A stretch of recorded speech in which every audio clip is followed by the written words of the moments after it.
tout le monde. Hello, colleagues. Hope you've had a good start to your week. All right, folks, I'm going to call the meeting to order.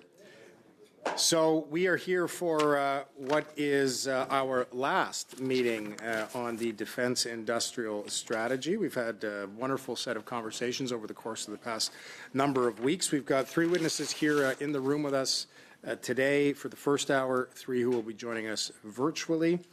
Just a reminder for the health and well-being of our interpreters that if your headset is, or earpiece rather, is plugged in, but not on your ear, to just make sure that it's placed on the sticker and the table in front of you. As I mentioned, three witnesses with us here today from Galaxia Mission Systems, Arid Garagosli, the Chief Executive Officer. From Samuel Associates, we have Goran Pesek, the President and Chief Executive Officer. And from Solus Power, we have Neil Chalk, the Chief Executive Officer. Witnesses, you'll each have upwards of 5 minutes for your introductory remarks. I'll start to give you a little wave if you're going over time. From there, we will go into a line of questioning allocated to the political parties represented across the table here from you today. With that, Mr. Garagosli, we will go to you first. You have the floor for 5 minutes. Awesome. Mr. Chair, honorable members of the committee, thank you for the opportunity to appear before you today. Bonjour, mesdames et messieurs. My name is Arid Garagosli. I am the founder and CEO of Galaxia Mission Systems. We're building sovereign space capabilities for Canada focused on next-generation Earth observation systems in both defense and civil applications. Our goal is simple. Canada should not have to rely on foreign suppliers for core space capabilities.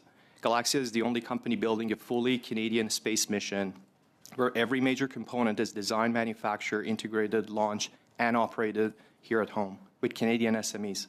This is a true sovereign system, and we are on track to launch this system early 2028, hopefully from Canadian soil.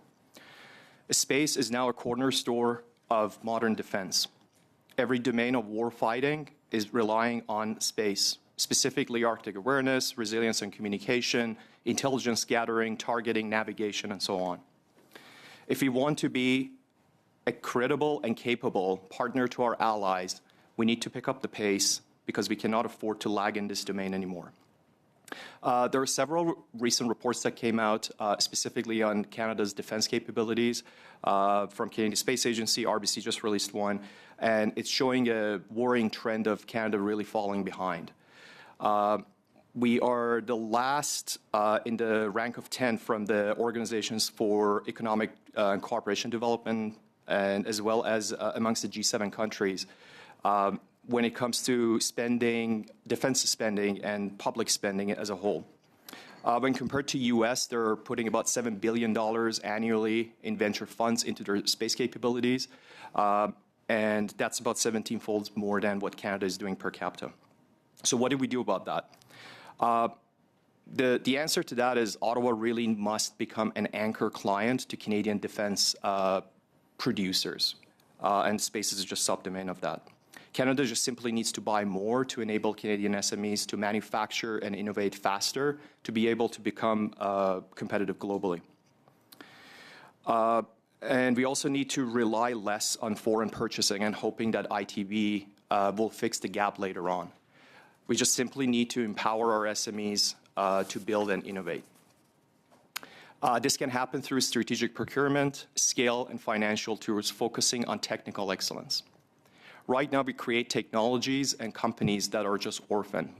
We are developing a lot of R&D here in Canada, but that's about it. A lot of those companies do not see a longer-term commercialization, so a lot of these companies move abroad, especially in the U.S., to become one of those companies.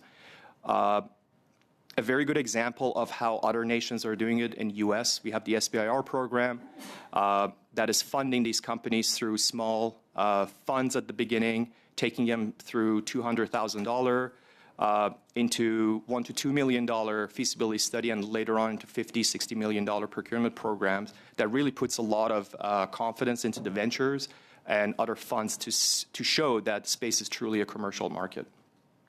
Let me close with this. Canada used to lead in space. We were early. We were the third country after US and USSR to get into space. We were bold. But leadership does not sustain and survive on nostalgia. We don't really have a lot to talk about when it comes to our future ambitions, and we're really relying on what we have done in the past, and that's risky. We can stay comfortable, watch our most innovative companies leave and grow elsewhere, or we can choose to help them lead globally by staying here in Canada. The window is narrowing. First movers' advantage, especially in space and commercial space, is only months, years, not decades. And this cycle will not break until Ottawa makes a firm decision and commits to building Canada's space and defense capabilities through a modern, predictable, and rapid procurement system that anchors and scales Canadian SMEs. The clock is ticking. Thank you. Thank you very much. Okay, Mr. Pesek, we'll go to you next to 5 more minutes. The floor is yours. Thank you very much, Chair. Bonjour, Madame et Monsieur. Vice Chairs, honourable members of this committee, thank you for this opportunity to address you today regarding Canada's future defence industrial strategy. Let me just set the context here. Canada's security environment is fundamentally shifted, and that's in the past tense. We met a pivotal moment in history. The era of the peace dividend has ended. The assumptions that have carried us through the post-Cold War era have now essentially evaporated and collapsed. We're living through the most significant shift in global security architecture in more than a generation. Budget 2025 recognizes this new reality, and I compliment the government for this very strong budget.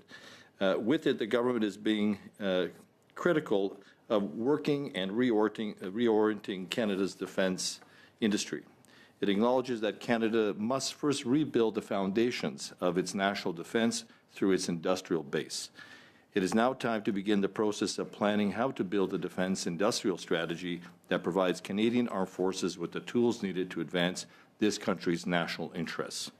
I will make 3 recommendations to represent what I consider are 3 critical paths to meet the new defence industrial strategy. These are perhaps a little bit unconventional, but I like to be entertaining today just to add some spice. The first is a credible path to Canada's NATO commitments. And what I mean by that, the defence industrial strategy's foundation should be based on a transparent, credible defence spending roadmap to meet our obligation of 2% of our GDP on defence by 2035. A transparent, phased-in, economically grounded plan is essential to ensure that increased defence spending becomes a catalyst for growth, innovation, and resilience. A framework with 3 major pillars I'd like to propose today. Number 1, and this is a difficult one, but please bear with me.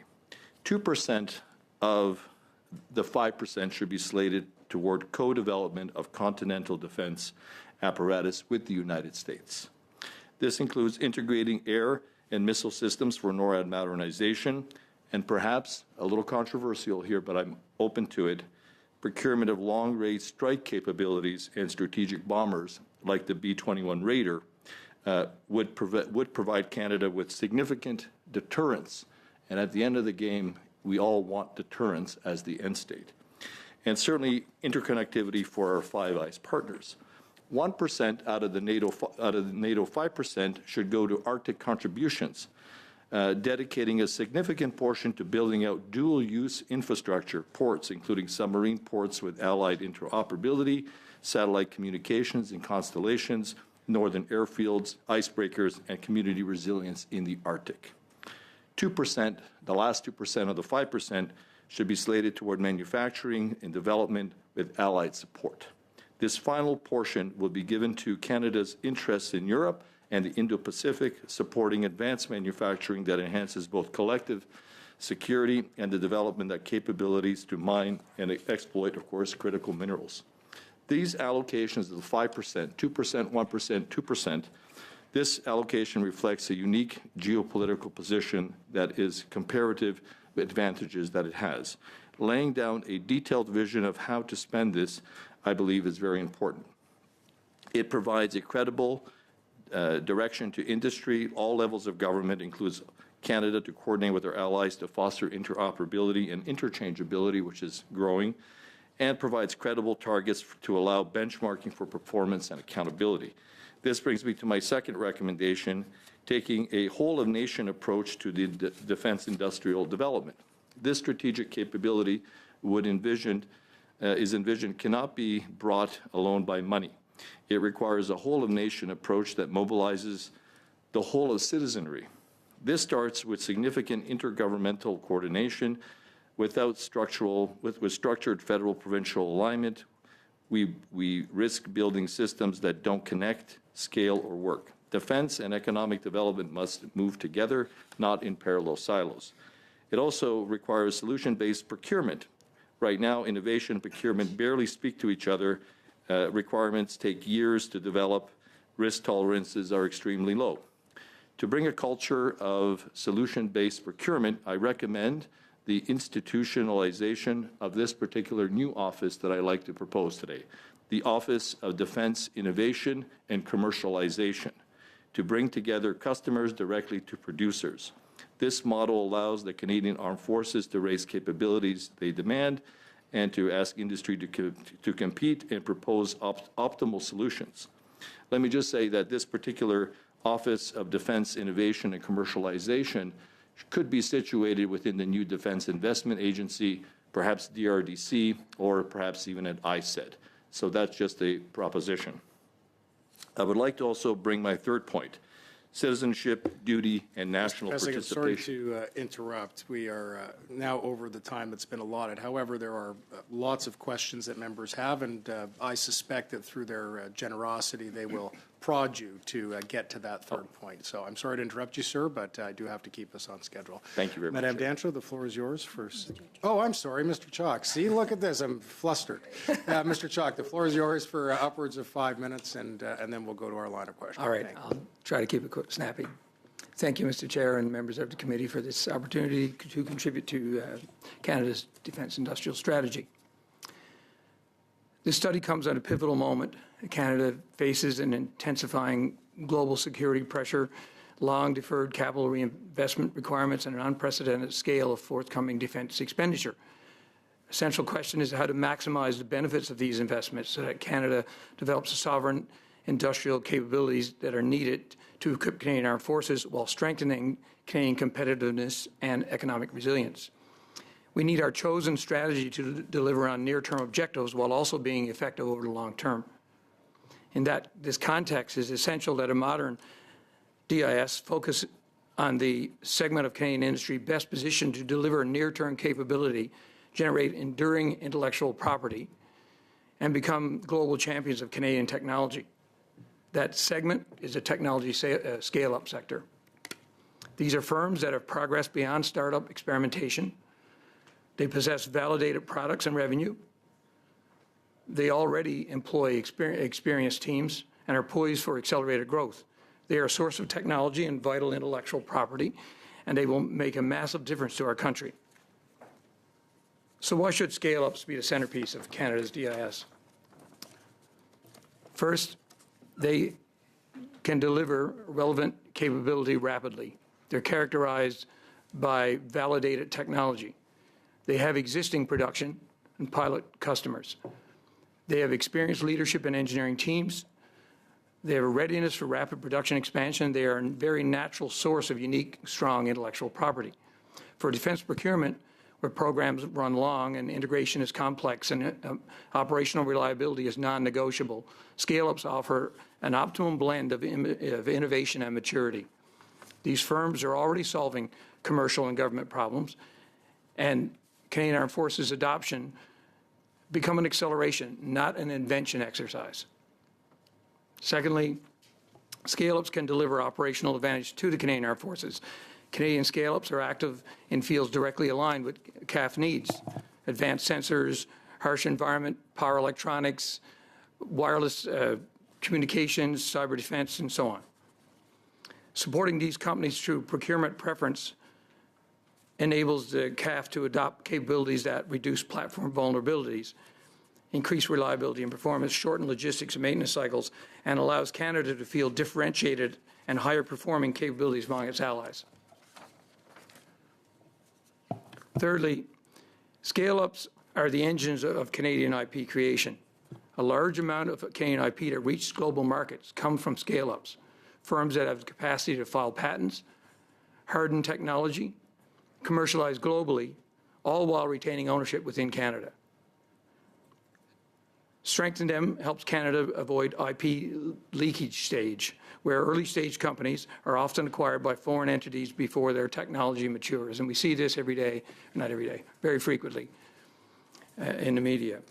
A scale-up focused DIS ensures that Canada grows acquirers, not the acquired, which is where we certainly are.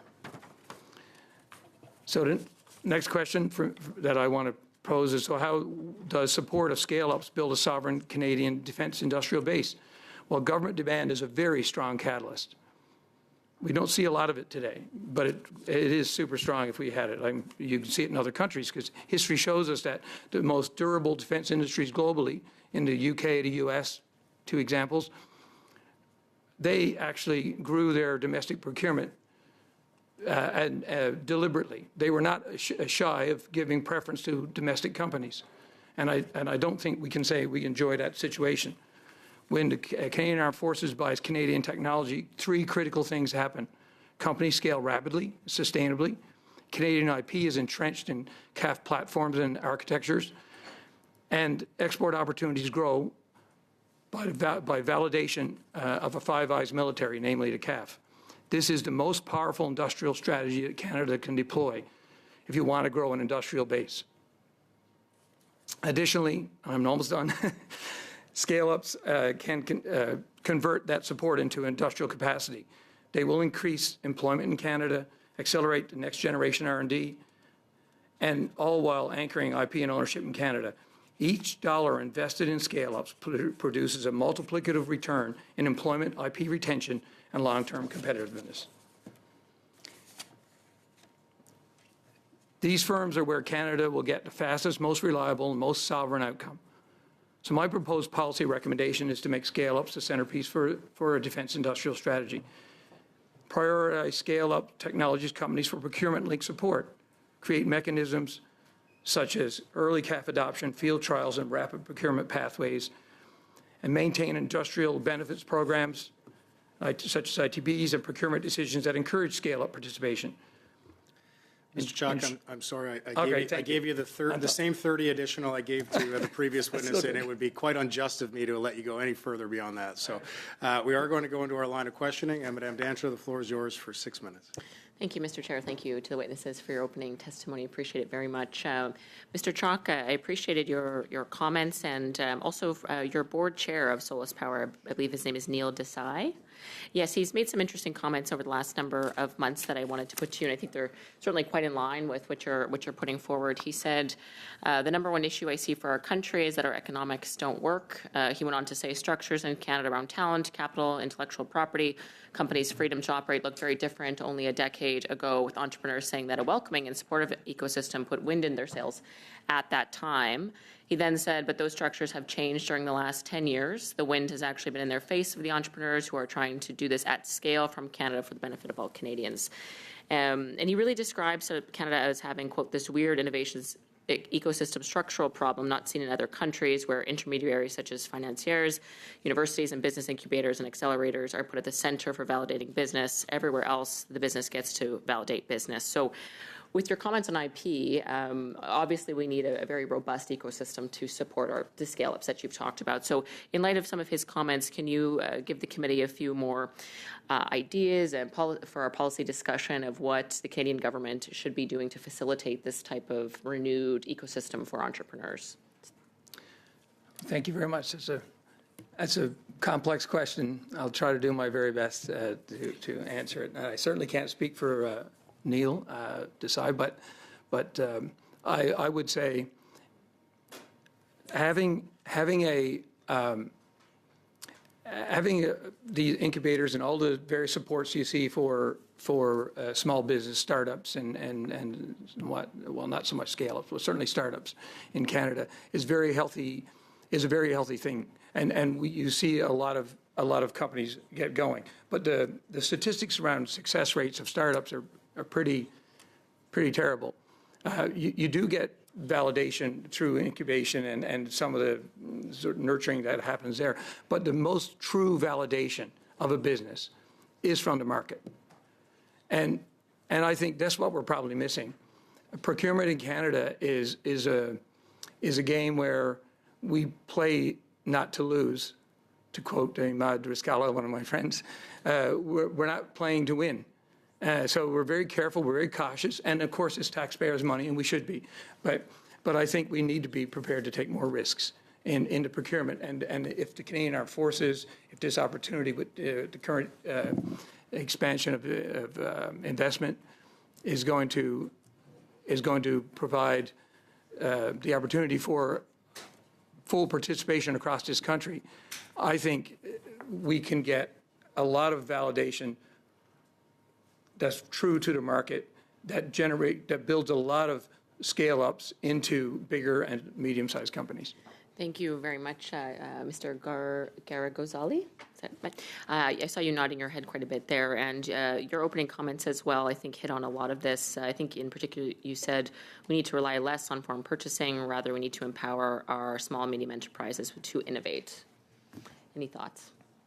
Yeah, I mean, I'm specifically talking on the space side, but I'm pretty sure defense as a whole, because even on the maritime domain,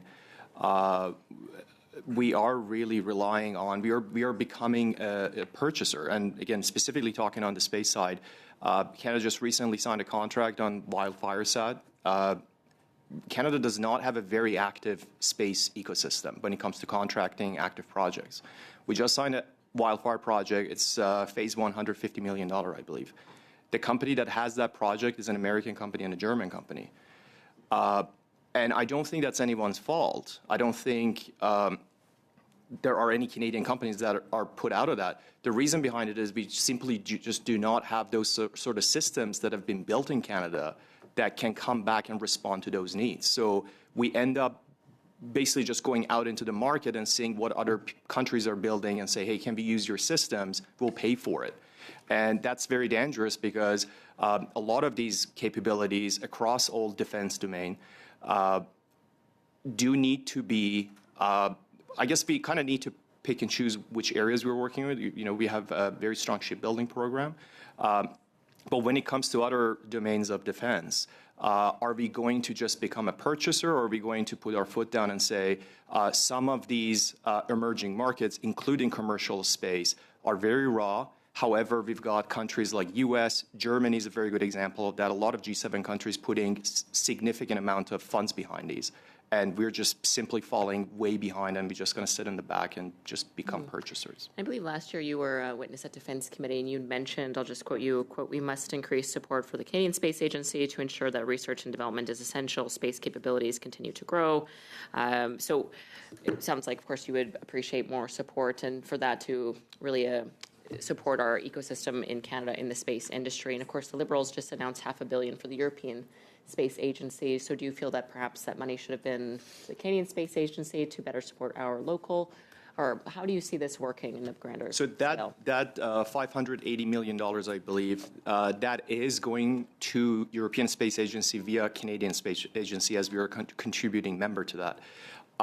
That is a very good program. However, one thing about that is you do have to find a European partner to work with to unlock that $500 million. So it's not like we can just go to European Space Agency and say, hey, we want to work on a project, and they're like, here's a $500 million project.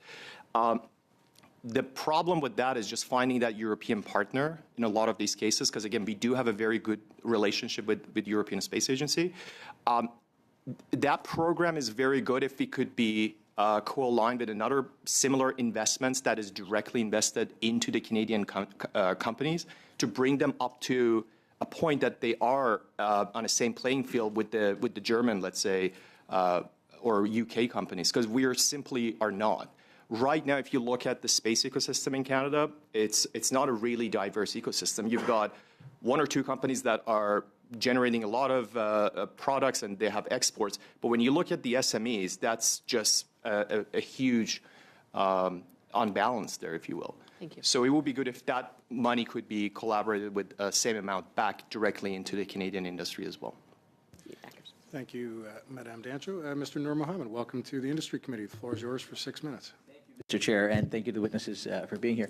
Mr. Chalk, I just wanted to pick up on something that that you were just speaking about. And I'm curious, actually, in the context of capital structures in this country. One of the big challenges, obviously, is, when you have companies like yours, when they're in the earliest stages, one of the big questions is how do we make sure that the capital structures in this country are able to support the assurance that these companies that are doing leading edge work, particularly in defense, are able to remain sovereign. One of the observations people would make is that particularly in early stage companies, the access to capital, particularly in the space like yours, and I would imagine space as well, is severely constrained vis-a-vis the US. What should we be looking at in this country to incentivize the private sector, and Canadian capital in particular, to start making the types of investments they seem more comfortable to be making in similar ventures in other countries and are more reluctant to make into similar Canadian companies? Like, what is the mindset challenge that we need to overcome when it comes to capital coming into the types of companies to do the type of innovative work to build the defense sector in the way which we need to do it? So perhaps I'll start with you, Mr. Chalk. Thank you. The mindset in this country, the capital is very specifically focused on what is currently going to be the buzz for whatever that is. Today it's AI and so on. So it seems the entire market just swings it with whatever the current technology is. And partly it's because, and maybe we should be a little forgiving, but we're not a large country really, economically we're not. So we have a smaller set of opportunities, but it is definitely, and I mean, again, there's lots of data out there for this, but if you're looking for investment in Canada and you're not in a swim lane that's part of what everybody recognized as a good bet today, whatever that is, at one point it was SaaS companies, then you're going to have to go to the U.S. And it doesn't matter if you start in Canada. And when we did it, we had one round, we bootstrapped ourselves for years, got one investor. It turned out to be a U.S. company. We talked to 200 different potential investors here and couldn't get anybody. But a customer bought us, and we have a product going in production in automotive next year. We've done a ton of business with Boeing and a bunch of others and couldn't get an investor. So, and because we're a hardware company, so hardware now today is not a cool thing. And it's a bit of a culture. What the government can do I don't actually know, except for, I think, fostering this ecosystem, building up a culture of starting, worrying about scale-ups, medium-sized companies, and some of them will grow to large. This is, you see Germany. Germany is a fantastic example of a massive number of medium and large companies. So this is one of the challenges, obviously, that it isn't for government to wave a magic wand and say, we can solve this. I think, to your point, the ecosystem in this country, the investment community in this country needs to shift its own psychology. And I wonder, as an entrepreneur, if you were to speak directly to the PE and VC funds and pension funds in this country that carry the massive sort of opportunity of investing and are willing to do so in other countries, what would you say to them about the opportunities available to them in Canada? Because I think this is one of the things that we need to be able to emphasize. There are great innovative companies, particularly in this sector, in this space, when we're talking about national sovereignty, that aren't seeing the same action from our own investors. Well, for me, I think they can take the statistics, take a math approach to this, and we still need to support startups. So I'll say that in the beginning. Startups are where scale-ups come from. But scale-ups are much less risky. Once you pass a stage and you become the 50, 70 person company and have customers already, and you have a proven technology, a proven product, you have markets internationally, your revenue, your probability of failure is much lower. And you're clearly, someone wants it. If you can use that as a metric to make investments, I think there's a reasonable risk there that the taxpayer probably could support. Thank you. And with the remaining time that I have, I'm going to go to Mr. Pesek. It's good to see you after, I guess, close to 20 years. And I actually want to take you back 20 years to a trip that we took to visit NATO in Brussels. And one of the conversations that was happening 20 years ago was about sovereign wealth funds in markets putting and making investments in aerospace, in defense, and industrial that would support sovereignty at that time. And through successive governments of different parties, we've never really broached the idea of a sovereign wealth fund that looks at defense, that looks at sectors in aerospace, so on and so forth. Do you think it's time for us to start thinking about that? Yes, thank you, and it's good to see you. I have a little bit whiter hair, but 20 years has gone by in a flash, so nice to see you, and congratulations. I think that we need to look at the notion of patient capital.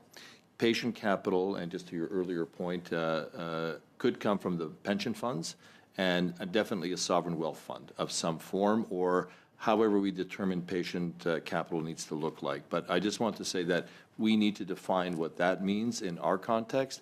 This is all new. So whatever we believe Canada needs, we shouldn't be looking to other countries for examples. We need to create with our home-owned solutions opportunities that are meeting our current circumstances and our marketplace needs and demands.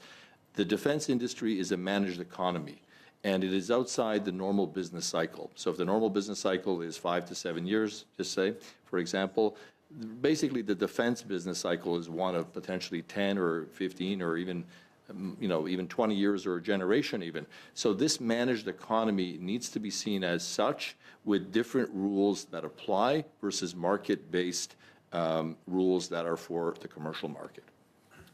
Thank you, Mr. Normand. Monsieur Saint-Marie, bonjour. 6 minutes Oui. à vous. Alors, bonjour à tous. Merci. Well, good afternoon, one and all. Thank you, witnesses, for being here. I'd like to begin with Mr. Pesic, Samuel Associates. You didn't expand very much on your third point, so I'd like to give you the time to do so if you'd like.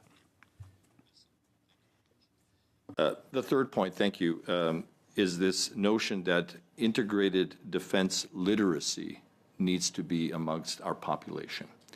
And I like to propose that a national day of recruitment to celebrate service and inspire national pride, provincial and regional and local, be celebrated on the first Monday in June.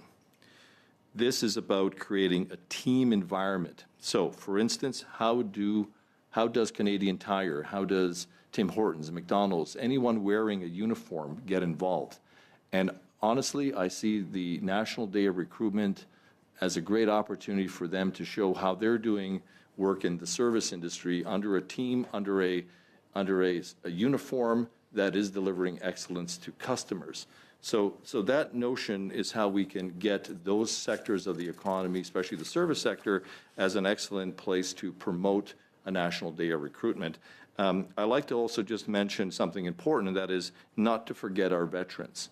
Our veterans, at the moment, according to an organization that we've supported and continue to work with, Homes for Heroes Foundation, there are 10,000 homeless Canadian veterans currently, according to a McGill study that they had commissioned. Well, when you think about defense industrial strategy, we need to think about those veterans in different categories. I like to consider that the ITB program or Canadian content, or however we get involved with the metrics around obligation towards some projects, that perhaps a veterans component can be seen as improving the ITB regime, or whatever perhaps point system that one would get in a competition on an RFP. So thank you very much. That was my last point, and I hope that that completes my thoughts on some recommendations today. Merci. Je vous remercie beaucoup. Je reviendrai probablement. Thank you very much. I'll probably come back with further questions with you, but I'd like to have a point of view from Mr. Chuck. You didn't have time to complete your presentation, so if you'd like to summarize it for us now, we'd be pleased to hear it. Merci beaucoup. I was nearly done, actually, too, as well. But, and apologies for that. I actually did try to time it. And, no, anyway. Yeah, so my final point was regarding the policy recommendation. And I just got to figure which page that is. There you go. So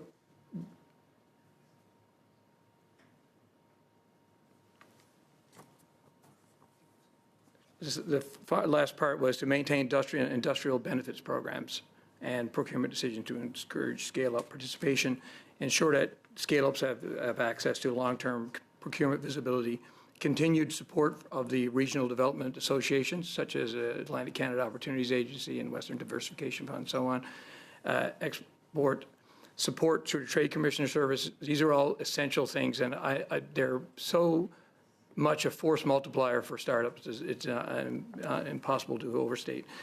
And IP retention and development incentives. That's it. Thank you. OK, bien, merci beaucoup. Donc, je reviens, monsieur. Thank you. I'll come back to Mr. Bektik. I have 2 minutes left, and perhaps you could describe in greater detail the office or agency that would provide assistance and support to producers. Merci beaucoup. The proposed new Office of Defense Innovation and Commercialization is intended to be a one-stop stop for companies, associations, the interested entrepreneurs, others. I like to look at it as a window into what we consider all the defense innovation initiatives. So those companies that are looking for grants could have a place to go to get information and qualification. Information such as getting a security clearance or participating in programs on the innovation side could be seen as that. So this is a very high-level proposal that I'm suggesting. On the commercialization side, this is a very big valley of death slope that really a lot of companies hit. So they may get, for example, Government of Canada money to participate in a program like the IDEAS program, but what they fall off is the notion of commercialization. No government currently organization or department agency or crown corporation has the opportunity to help that company to the next step of commercialization. So that could be seen as something important. And also, this office could serve as the hub for intellectual property. So as government is giving grants and developing innovative technologies, it could be seen as working with companies on how to protect that IP. And what does that actually mean? Does the government want to purchase some of the IP, provide royalties to IP? And also, how does one secure IP from adversaries? So we don't necessarily have answers, but that would be some of the early stage discussions on this new Office of Defense Innovation and Commercialization. Merci beaucoup. Je vous remercie beaucoup. Merci, Monsieur le Président. Merci. Thank you to the witnesses. Thank you, Mr. Chair. Well, your generosity makes me look like a miser here. The floor is yours for 5 minutes. Thank you, Mr. Chair, and thank you to our witnesses here this evening at committee. Mr. Garagolzi, I'd like to start with you, if I may. You talked about there being more investment dollars available in the U.S. for venture capitalists and things like that. I'm a little curious, though, in the process because we are looking at the whole procurement for the department. So you, as a company, a space company, do you have to come up with an idea of a shiny new object that you have to sell to somebody? Do you get your direction from the government in their budget or in their vision as to what's needed, or does the department come to you and say, this is what we would like you to come up with, can you develop this? That's a really good question. I think that can come in different formats depending on what the direction of the company is. When it comes to defense, it's a bit of a tricky area because I would say many Canadian companies do not have the classification to be able to have those talks with our CAF freely to understand what those gaps are, what the requirements are, and then put forward almost a proposal and say, for example, if you're looking at sovereign and Arctic communication systems, or you're looking at above-ground horizon systems, what are the gaps? Where can we come in, and where does that innovation comes in? So programs like IDEAS come in, and they kind of propose this general idea, say, we're looking at enhancing communication. Anybody has ideas. So that's kind of one stream that a lot of companies kind of look at that and say, and you almost like try to understand what those requirements are, and it's a shot in the dark, and most of the time they might not be true. In second case, you can kind of look at what other countries are doing, what sort of capabilities they have, and can be developed the same things here because we certainly use a lot of those capabilities, especially when it comes to Earth intelligence, as well as communication and things like that. We simply do not own a lot of those capabilities, so some companies may look elsewhere and Buy those capabilities from some of our defense partners. Does it come with source code? no, most of the time, no. And we just kind of buy that as a system, if that.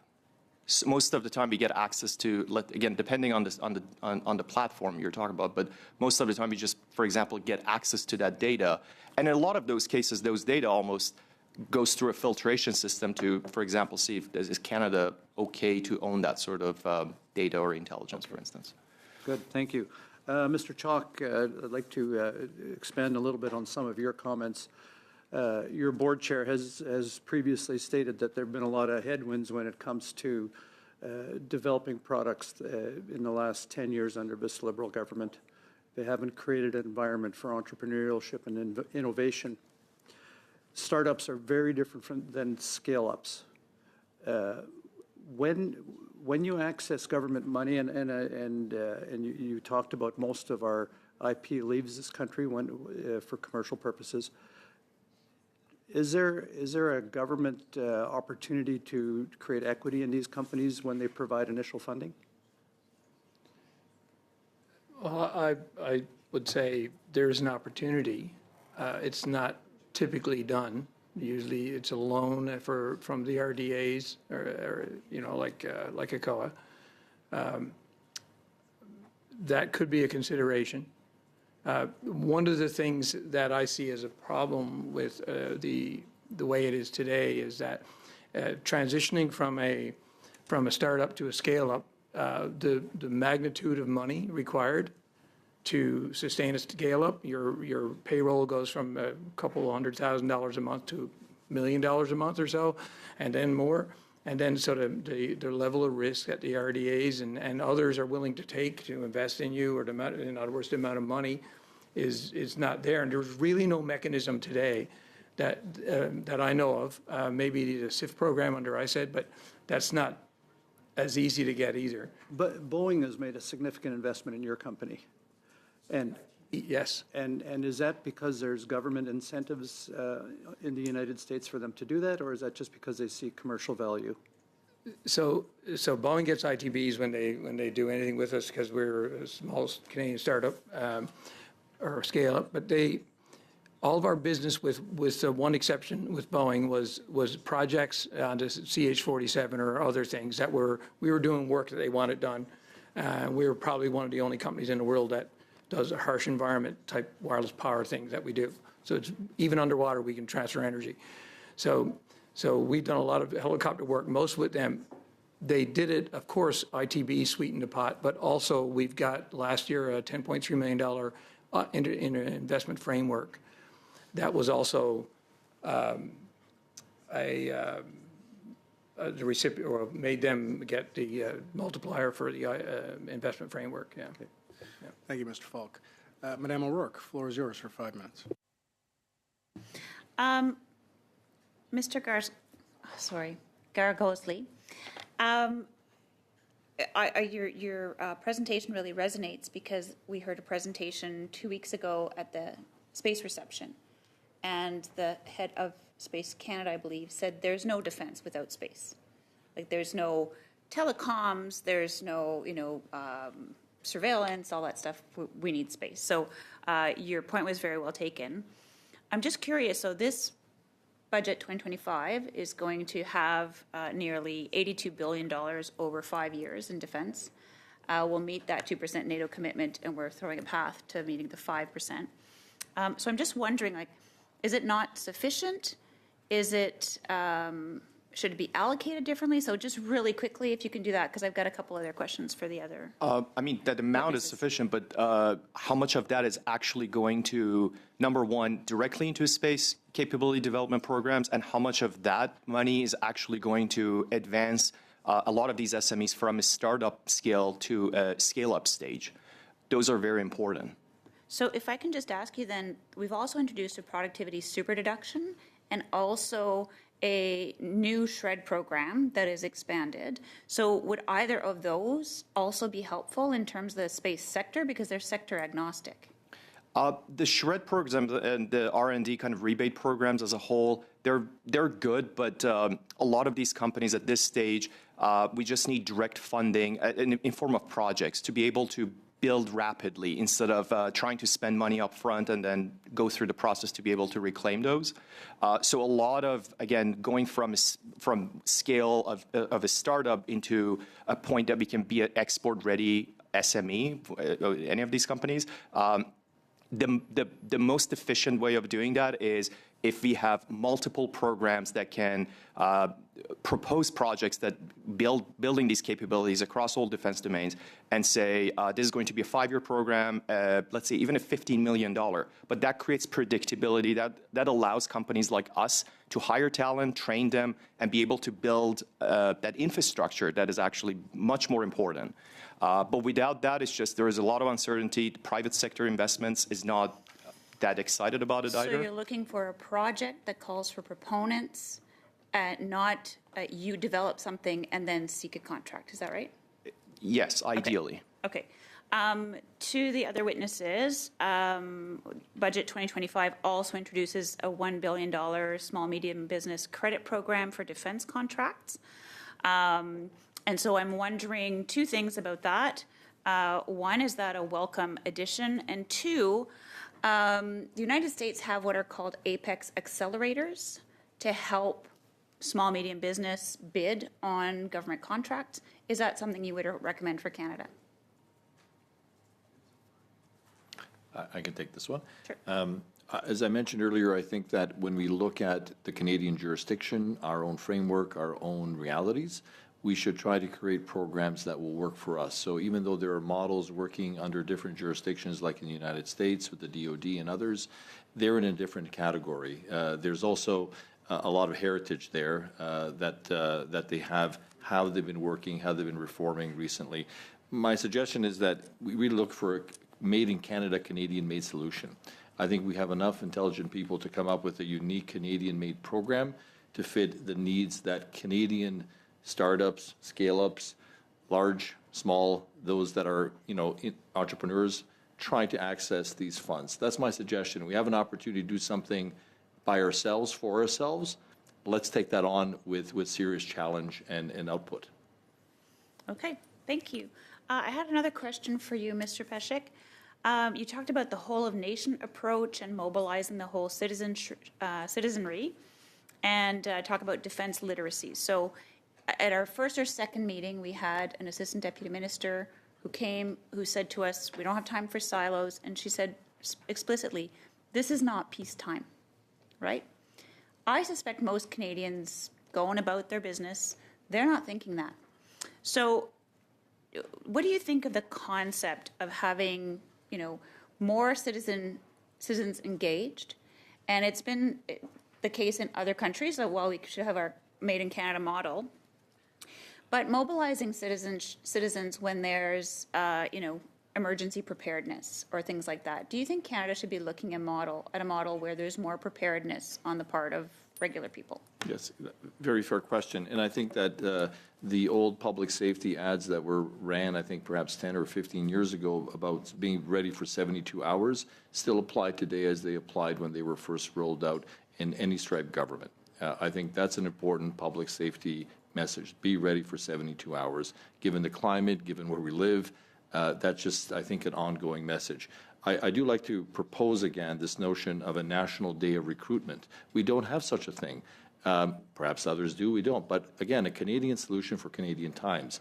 And what I like to think of it as, when we're talking about ITB programs, why not include Canadian Tire, Tim Hortons, McDonald's, anyone that is wearing a uniform, or even veterans organizations. A national day of recruitment should be seen as something we should celebrate as a way of bringing new Canadians into perhaps the Canadian military system, and also Canadians that are looking for alternative employment that maybe didn't consider a military career or even as a reservist opportunity.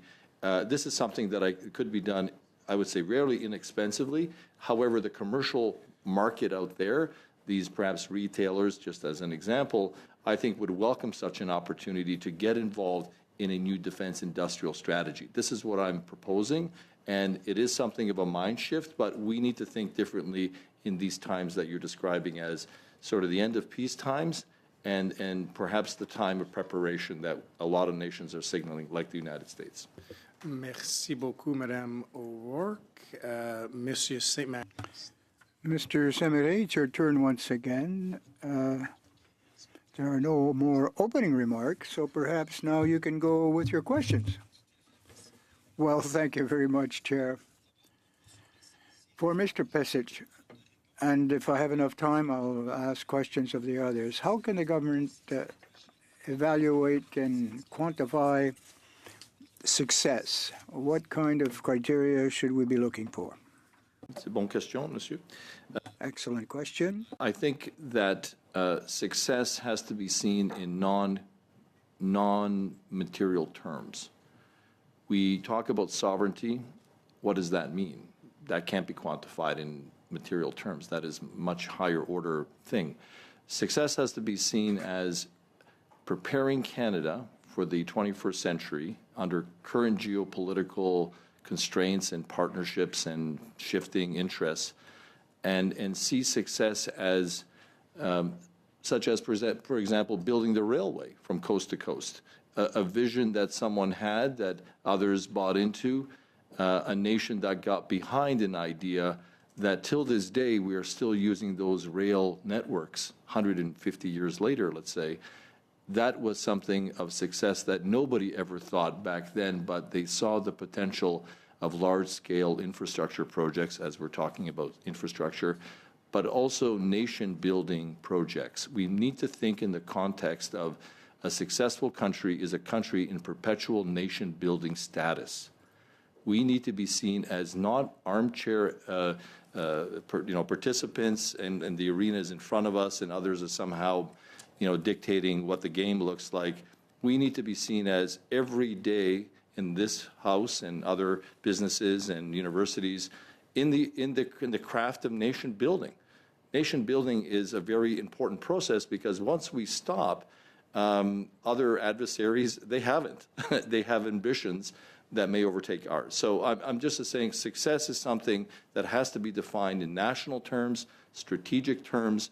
At a military level, I would say if Canada can provide a significant defense deterrent, so in other words, a deterrence against adversaries and with our allies, including the United States and NATO and partners, against allies, then that is a major success for all of Canada for the future.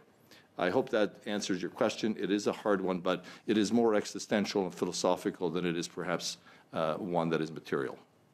Tout à fait. Merci beaucoup. Merci, Monsieur le Président. Merci. Thank you much, Chair. Thank you, Mr. Semery. Thank you, Chair. Mr. Garagosli, Galaxy has gone further than most startups. So you launched Mobius One, you secured CSA and D&D support, yet you also told the National Defense Committee that the current bureaucratic procurement process still blocks new space firms from fully engaging. So based on your experience, what specific parts of the procurement process need to be improved so our tech startups can actually scale? I think it is still, it requires a significant overhaul. So we just secured a new contract with Department of National Defense for our CTOS project. It's a Canadian Tactical Operations Satellite. To just give you an example, from the time that we were awarded that until we actually got the contract signed, it took us more than, I would say, 14 or 15 months. That is a forever time in a startup life cycle. A company can easily go under before that contract even materializes. So a big part of that is just, again, these programs are just not designed for the new generations of companies that are coming up. They're trying to build rapidly. They want to iterate as fast as possible.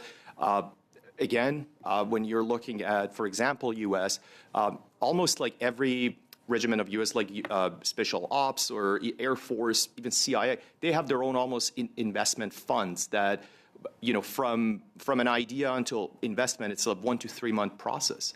You go, you pitch, you put your product in front of them, and they're like, I like it, here's the first round of contracting. We need to kind of, if you're looking at startups and not larger kind of primes, we need to have a better approach, more like a venture capital approach. Even organizations like BDC, I feel like they're still moving at a government scale and at the government pace. So I think there is a lot to learn from, again, a venture world, to be able to kind of keep up with the startup pace and be able to support their innovation. So in the past, you've described Galexia's satellite as software defined with AI on board for real-time insights that could be critical for Arctic surveillance, for NORAD-related missions. Yet we continue to hear, as you've just been saying, it takes years sometimes to move from demonstrations to deployed capability. So if we're serious as a country about faster time to field under the new defense industrial strategy, what specific decisions do you think we should need to be taken so we can avoid this becoming just another pilot project for most companies? I think we need to target, number one, CAF's needs when it comes to defense. So what do we actually need, either in maritime, underwater, space, whatever that is. And then when those companies approach CAF, we can rapidly give them a project and say, here's the phase one. You build it, it takes about $1 million, but we ensure that that's going to turn into a commercial contract to say, for example, in our case, right now, if you're building this satellite, it's going to launch in 2027, I believe, but there is absolutely no path after that. We're not going to scale this up. It's just a demonstration mission.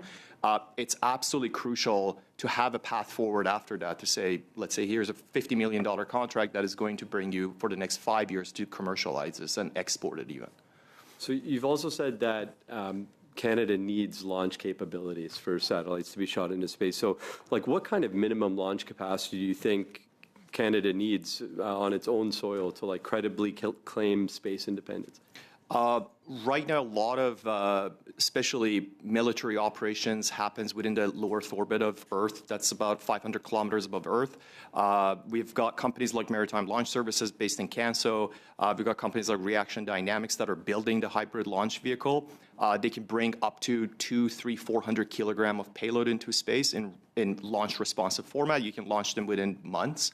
And that is perfectly fine to respond to what we need right now and to catch up with the rest of the world. So we are on the right track. But again, even within those domains, because we work with those guys a lot, you can, even in that domain, you can see that the investment is moving slow. I mean, there was a recent commitment of, I believe, $185 million to launch capability. So that's a really good sign. But to be perfectly honest, $180 million Canadian is a drop in a bucket when compared to other nations building launch capability, space capability. So it just needs to be significantly boosted so we can just keep up. Thank you. Thanks very much, Mr. Gugelin. Okay, Mr. Baines, you'll close off this round with 5 minutes. Thank you, Mr. Chair, and thank you to our witnesses for joining us here today. I'll begin with Mr. Pesich. There's around 600 different defense manufacturing, service providers, suppliers in Canada, and many of them in that ecosystem are concentrated in different regions and hubs around the country. My home province of British Columbia, my home city has Boeing. We have MDA Space, Geospatial Intelligence. We have a strong aerospace sector. So I'm curious to know what your thoughts are on how the government can leverage these regional strengths to build a more integrated defense industrial ecosystem. Very good question. I just offer some insights and suggestions here. I think that when we're looking at the notion of a defense industrial strategy that will lead to a policy eventually, we need to think of it as a set within a national industrial strategy. So when we talk about dual-use companies, a lot of companies are producing, actually, I would just maybe even go on to say it's really tri-use. And what I mean by tri-use is consumer, commercial, defense, and national security. So dual-use, in my opinion, actually, there's three things, because that consumer and commercial are kind of grouped together, and then you have defense and national security on that side. So I think the government just needs to make a conscious decision to create like was created many decades ago, and that is, Ontario does autos, for example, and specializes in the Ontario area for the purposes of concentration and scale and an ecosystem. That was many, many decades ago. Aerospace in Montreal, for example, again, that was an architecture that was envisioned many, many decades ago. I think what we are talking today is more about ecosystems, right? So how do we create ecosystems that create a portfolio of capabilities and then have regional distribution? So instead of making just a widget that somehow gets sent to the other side of the country, we may want to think about a portfolio of capabilities that can be applied to national security, defense, export orientation. Because I think what we're ultimately creating is a community of companies and entrepreneurs and a new culture of cooperation with the government and maybe lenders or others in a new way. But I think we have to think about portfolio of capabilities. And it's okay if there is a portfolio of capabilities within British Columbia, and it's okay to have a completely similar looking portfolio in Halifax, for example, in Nova Scotia, but some of those portfolios might be different. You might have, for example, some space capabilities in there, some be cyber, some could be maritime, some could be other types of advanced manufacturing. So when the government is looking at, I need a capability for a future concept of operation, where can I go? So if I have a portfolio of capabilities, it's easy to send out, a group email and then get some feedback. That's just a straightforward suggestion. Thank you. And maybe I'll go to Mr. Hopefully I'm saying it correctly, Garagozli? Garagozli, got it. You mentioned something about the venture capital and finances. We've heard from other witnesses prior to your panel coming on, talking about maybe the stigma in defense around and financial backing and the stigma along with defense. There's been terms like we've heard debanking, a term being thrown out there for people that are in the defense area and difficult for them to get financial support. Maybe if you can talk about that financial ecosystem and what we maybe need to do to ensure that there's financial backing for a lot of the startups. I would say it's very hard to secure financing for, I'm going to say, real technologies, and I'm talking hardware. I don't know whoever did this. It was a very intelligent play because it really made, as Mr. Chuck kind of alluded to, that hardware is just not interesting. So a lot of companies are just focusing on SaaS, whereas nobody's investing into the infrastructure. But the reality of it is if you do not have that infrastructure, that entire SaaS thing falls apart. Doesn't matter if you're building airplanes or you're building data centers. Building hardware, building infrastructure is very expensive, is very risky, and it's very difficult and complex. But there is a reason for it that not a lot of people are going after, and that's it. But once you achieve that, then you're in a position that you can actually attract investments into your country. You can have people that come to you and say, hey, I want to be part of this ecosystem, as opposed to having salespeople coming to our country and say, come buy our capabilities. So for that reason, I don't think, on average, Canadian investors are educated about hardware and infrastructure. They look at it and, again, compared to most other countries, they just do not have the capital either to deploy. So I think that's where the government comes in to de-risk a lot of these infrastructures and say, I'm going to purchase about $250 million worth of this infrastructure. And if I do that, I'm pretty sure a lot of other private investors are going to follow on. Until we don't do that, we're not going to sell domestically. And if we don't sell domestically, obviously we're not going to be able to sell globally efficiently either. Thanks very much, Mr. Baines. Okay, colleagues, that's the time we have for the first hour. Witnesses, thank you very much for availing yourselves here today and to provide some further guidance and insight for us. Colleagues, we're running a little bit over time, and I have to suspend to allow us to turn over, so we might have to clip just a little bit on the very tail end of the final round in our second hour. I'm going to suspend, and we'll come back to things right away.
On va recommencer. We'll resume. We have 3 new witnesses with us online. Behind schedule, and we do have some business to attend to at the end, colleagues, so we're probably looking at having to cut those bottom 2 slots. Monsieur Saint-Marie, ça va dire pour vous probablement 1 minute dans la... Probably just 1 minute for you, Mr. Saint-Marie. Aéro Montréal, Mélanie Lucier, présidente directrice générale. Mélanie Lucier represents Aéro Montréal. Véronique Prou, Marine Training Consortium. John Vandenberg, the Executive Director. Witnesses, you'll have upwards of 5 minutes. I'm going to have to be a little bit tight because we're already behind. The easiest thing to do, with the exception of the first person, unless you can do this quickly as I'm talking, is just pull out a little timer on your phone and keep track of how much time has gone by. I'll do my best to give you a little wave, but I may have to interject if we go over time. With that, I will turn to the first witness. Alors, on va commencer avec Madame Lucier. So we'll begin with Madame Lucier from Aéro Montréal. Well, if I may allow, I'm going to give the floor to Madame Prou, because we're a pretty tight team, and Ms. Prou it would be better if she were to speak first, and then I'll listen to what she has to say, and I'll fill in. That's fine, that's fine. Go right ahead. Good evening. President and CEO of Federation of Chamber of Commerce Quebec. I'm glad to be here. We represent 127 Chamber of Commerce from Montreal to Matane for manufacture, construction, agro-food, technology, IT, finance. In other words, whatever that chamber particularly represents, that's who we're in. So it's 40,000 SMEs in Quebec. And of course, we address the authorities in Quebec in order to see what they could do to support all of these sectors in Quebec. The priority, of course, is on employment and manpower, access to markets, American or others, public contracting, competition in the business world, and regional dynamics if we want to maintain our economic health. So this evening I'm glad to be here to talk about defense. Defense is a cornerstone for us and for our enterprises. Why? Well, given the significant investments that are being made both in Canada and abroad, this is in fact a niche for us in Quebec. Secondly, Quebec is very well positioned to make best use of any federal subsidies or grants, whether it's aerospatial, naval, or ground defense. So we do our very most to assist and accompany the government to best spend these investments. Now, the federal investments can benefit to a plethora of industries. There are concrete spin-offs from these investments. Opportunity, of course, in Canada are important, but there are even greater opportunities in USA and Europe. In order to have a proper approach, we have to have tools and we have to have a clear idea. So we created a coalition on defense in Quebec, defense industries, and we put into place an organization. It covers the ecosystem to speak with one voice in terms of defense and security. And we know that you can depend, the federal can depend on us on naval issues, ground security, and of course, aerospace. This support has a considerable impact on our success. We've done a survey recently on with the Quebec enterprises. Most of these are interested in this, even though only 20% are active. 70% feel that they cannot access current opportunities that present themselves. For the large major enterprises, it's very simple for the federal government. Maintain access to the American market, period.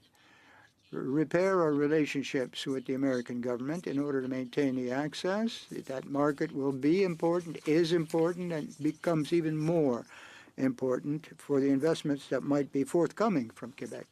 For the SMEs in Quebec, 80% of these feel that they have moderate or low knowledge of this sector of defense and security, and they have difficulty getting into the production chain. No, they have to compete with the majors, as it were. Important to cooperate with the government, the federal government, to have the federal government know exactly what the environment is and how they can participate more effectively with the supply chain. And now I'm going to let the floor to Melanie to give you a few recommendations. Well, thank you very much, Madame Lucia. You have 5 minutes. Thank you, Mr. Chair, and thank you all members of the committee, and thank you, Véronique, for the excellent recap of the situation. Aero Montréal is the biggest cluster of the 200 or so who produce, manufacture helicopters, aircraft of various kinds, and I have the pleasure of representing the 43,000 employees in various of these enterprises.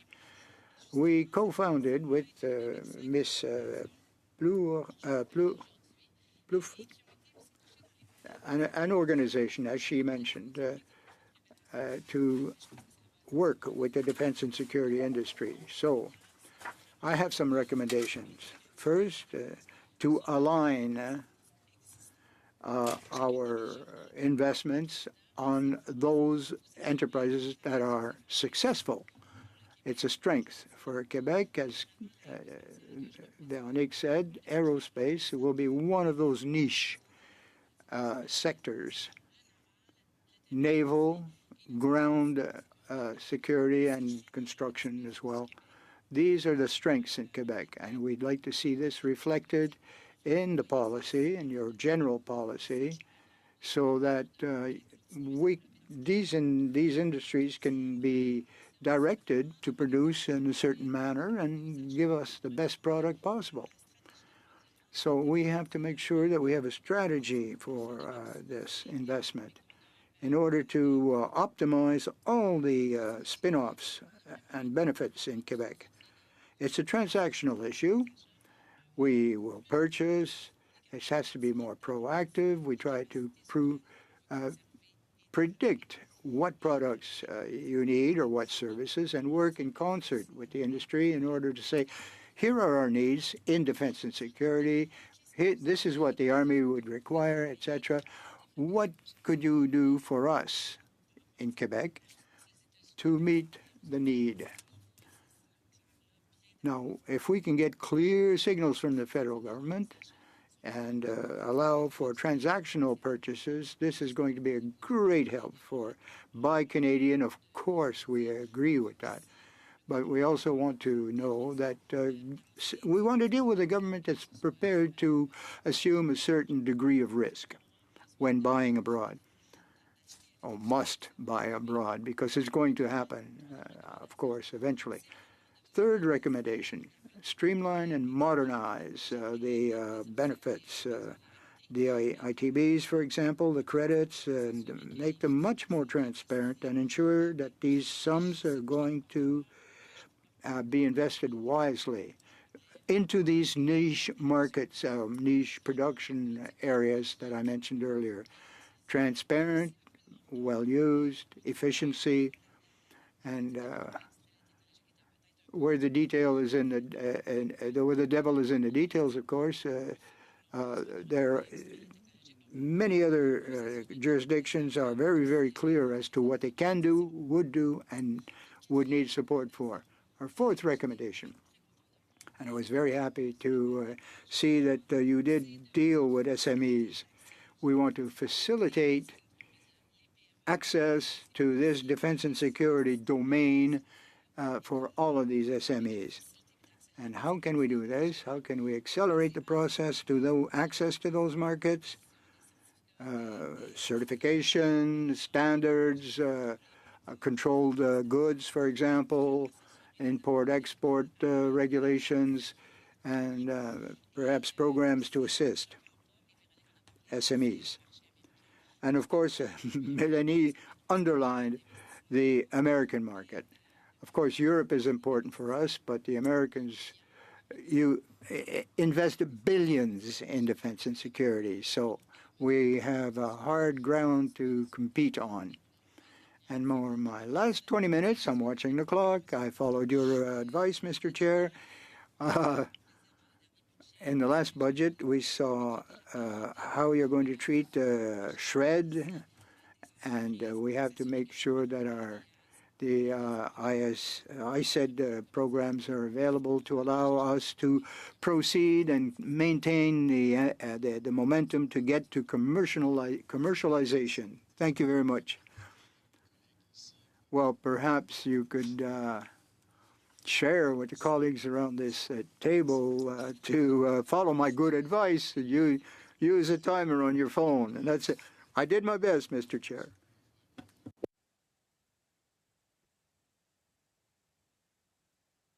There, I found my mic. Mr. Chair, members of Parliament, ladies and gentlemen, good afternoon.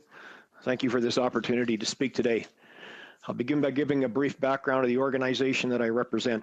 The Western Arctic Marine Training Consortium is a Northwest Territories registered not-for-profit corporation. All our directors and 50% of our board are Indigenous. The board includes representation of 2 of the larger commercial shipping companies in Canada. It's our mission to deliver Transport Canada approved seafarer training and certifications to Northerners, Indigenous people, and women. These are our target groups, all being underrepresented in the marine industry. It is our objective to assist our students to become graduates, to gain certificates, to prepare them for the workplace, to introduce them to employers, and to see them gain rewarding lifetime careers as seafarers. Ours is the only Transport Canada recognized marine training institution located north of the 60th parallel. Our main campus is in the subarctic community of Hay River, Northwest Territories. We also deliver programs and courses at regional centers and remote communities throughout the north. Our courses are delivered by a roster of marine professionals, experienced seafarers, and all our instructors are approved by Transport Canada. Our school is spacious, well-equipped, and with additions this next summer, we'll have over $2 million invested in modern simulation equipment to support marine training. We began delivering programs in January of 2024, not quite 2 years ago. Our operation is funded primarily by Transport Canada through the Ocean Protection Plan, for which we are grateful. The contribution agreement that supports this funding is to end on March 31st of 2027. We're grateful also for the contributions made by the Canadian Northern Economic Development Agency, CanNor. These contributions make it possible for our not-for-profit to continue to bring training to Northern residents and Indigenous people and deliver capable and certified graduates to industry. Canada's marine sector plays a vital role in the economy, contributing significantly to GDP and employment.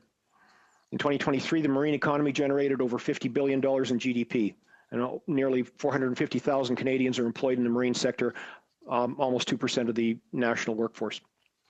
There's a significant need for workforce development and training in the marine sector. The job vacancy rate in the sector is about 11%, over 3 times higher than the national average. And the sector will need about another 8,300 employees over the next 5 years, over 30% of the current workforce. The marine workforce is predominantly older and male, with an underrepresentation of women and minorities. Progress is being made in increasing that participation, but challenges remain.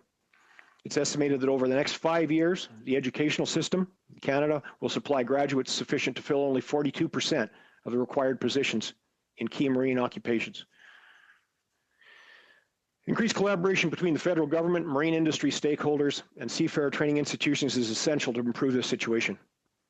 We believe that this need and the existence of our organization represent an excellent opportunity for Northerners and Indigenous residents, typically underrepresented in the marine industry and remote from the larger marine educational institutions. How am I doing for time, Mr. Chair? Mr. Vandenberg, you have about 1 minute and 45 seconds left. Well, I'll skip through some of my verbiage then, and I'll get to closer to the end. So what I'll what I'll get to is that I have a few recommendations for committee today. I'll leave out the center part of my discussion with respect to supporting marine training in the North. There are hopes, rather, if you will, but necessary if we are to build a marine workforce that includes those who have often been excluded. So let us fund initiatives that increase career awareness. We visit and present at schools, middle schools, northern schools, high schools, and regional centers in remote communities, have senior seafarers and role models spread an understanding of the opportunities and educational pathways available to enter the marine industry. Improve financial supports for marine training, provide funding for northern educational institutions and educational subsidies for our students. Fund projects that provide opportunities for northern students to gain practical experience on vessels to achieve their professional certifications, and fund the modernization of training methods, materials, and equipment to align with industry needs, reflect new technologies, and reflect northern and Arctic geographies, conditions, and perspectives. Cultivating interest in marine careers, whether careers in commercial carriers or with our Coast Guard or Navy, is an essential precursor to recruitment. We have 243,000 kilometers of coastline in this country. 162,000 of that is in our Arctic regions, and all of our larger marine training institutions are located in our southern latitudes. A small northern institution such as ours need not match the advanced training programs and sophisticated equipment that the large public institutions offer. It's not our intent, but a northern school such as ours can be on the front line, informing those that otherwise would not know, recruiting those that are inspired and able, and providing pathways to the opportunities that they otherwise would not have. Thank you. Thanks very much, Mr. Vandenberg. And as you know, I had the pleasure of visiting when I was in Hay River a couple of months ago, and some really impressive things that you're doing up there. So glad that you can be with us today. Colleagues, we'll move into our first line of questioning, and the floor will be yours, Mr. Gugelmin, for 6 minutes. Madame Lassier, your organization represents aerospace firms most directly integrated into our allied supply chains, companies like Pratt and Whitney Canada that already supply parts of the F-35. So we've seen reporting that the F-35 outperformed the Griffin E by a mile in the D&D's 2021 report, scoring 95% on capability compared to 33% for the Griffin. So given that Canadian firms are already they already have high-value work in the F-35 global supply chain, would a shift to a non-partner platform like the Griffin effectively pull us out or risk pulling us out of a multi-billion-dollar, multi-decade long network that directly supports jobs in Quebec and Canada? So I'm going to try to, I might do a bit of a bilingual answer, okay? So as an industry representative, as an association, we never choose a side in the decisions. Both sides will benefit. So, like, if we procure the F-35 or the Gripen, or in the case of the surveillance contract that was awarded a couple of months ago, Bombardier versus Boeing, my association never takes part, or never takes side, because there's benefit to any decision. So my goal is always to ensure that we get the most benefits. So we could argue that a lot of investment will be done by Lockheed Martin, but we could also argue that the SAB would do a lot of investment. And within my members, I would have people that say, oh, we prefer the F-35, or we prefer. So really, it's like, I'm going to refrain from choosing a side in that battle. The only thing that interests my members when they're in Aero Montreal and my representation is any decision that we make, we have to make sure that we have Canadian content on, or Canada benefits from that procurement. Thank you. Ms. Prolo, you've said that the budget contains very important opportunities, record defense investments, a buy Canadian push, and R&D and productivity-oriented tax measure. But you also warn that taxes remain high and that labor policies limit growth. You pointed to measures taken by our neighbors down south, like the Big Beautiful Bill, as putting Canada at a disadvantage. I was wondering if you could just highlight or elaborate on that briefly. Yeah, for sure. So Canada is very close to the U.S., and we have to take into consideration what tax measures are being put in place in the U.S. And with the One Big Beautiful Bill Act, the U.S. is reducing regulations and putting in place more incentives to incentivize companies to invest in the U.S. And right now, when we look at Quebec companies who are exporting to the U.S., a lot of them are being challenged because of the tariffs. And when they look, so it's very difficult for them to access the U.S. market, plus protectionist measures are being put in place more and more as the years go by. So the question is, why would a company stay in Quebec or in Canada if they're being challenged in exporting to the U.S.? And when they do look at the Quebec or Canadian market, they don't necessarily have access to public procurement because we don't have criteria in place that favor local content or service companies that do employ people here. And the second thing is that we have companies all over Quebec that are not necessarily impacted by the labor shortage, by the U.S. tariffs, but they don't have access to the labor they need. So what we're saying is that in the current context, with President Trump, we don't have a lot of influence on what he will do, but one thing that the Canadian government could and should do is make sure that we have access to public procurement, so we have contracts, and we have access to the labor we need. And when we look at the defense industry and the investments that are being made, we want to make sure, as Melanie just mentioned, that Quebec does benefit from these investments that would be made, and not just benefiting, but making sure that they go in the right sectors and subsectors so that we can develop our supply chain for now and for the years to come. Yeah, thank you for that. So the FCCQ's own survey shows that over 70% of respondents feel poorly prepared to seize defense opportunities, and around 80% report low or no knowledge of defense regulatory requirements. So just wondering if from the ground, if you feel that there's enough detail in the defense procurement strategy for SMEs to understand the process, or do you find it overly complex? I would say that a lot of companies don't really understand what the defense industry is about and how to integrate those supply chains. And I think there will be a lot of work to be done by the government, by economic associations like ours, by the network of chambers across Quebec and across Canada as well, to make sure that we can explain where the opportunities will be coming from, what it means for an SME to integrate those supply chains, and where do they start? Like, where do they actually start? Where do they get the information? Where are the contracts coming from, and how they can conform to be able to eventually submit proposals or respond to bids. Okay, thank you for that. Madame Lassier, Aero Montreal, they work on supply chain development and initiatives like MOC, and it underscores how critical it is for some SMEs to upgrade and integrate into the global value chain. So in practice, what are some of the biggest barriers that Quebec SMEs face when they try to enter the defense supply chain?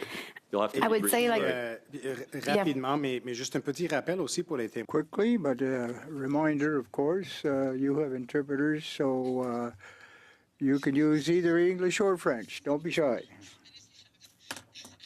Difficulties hearing me, like, let me know to French. So, like the MAC program, like all the other programs that Aero Montreal has, what we try to do is de-risk that first contract. So having that first contract in defense is going to be long, and especially in aerospace, like the investment cycles are very long.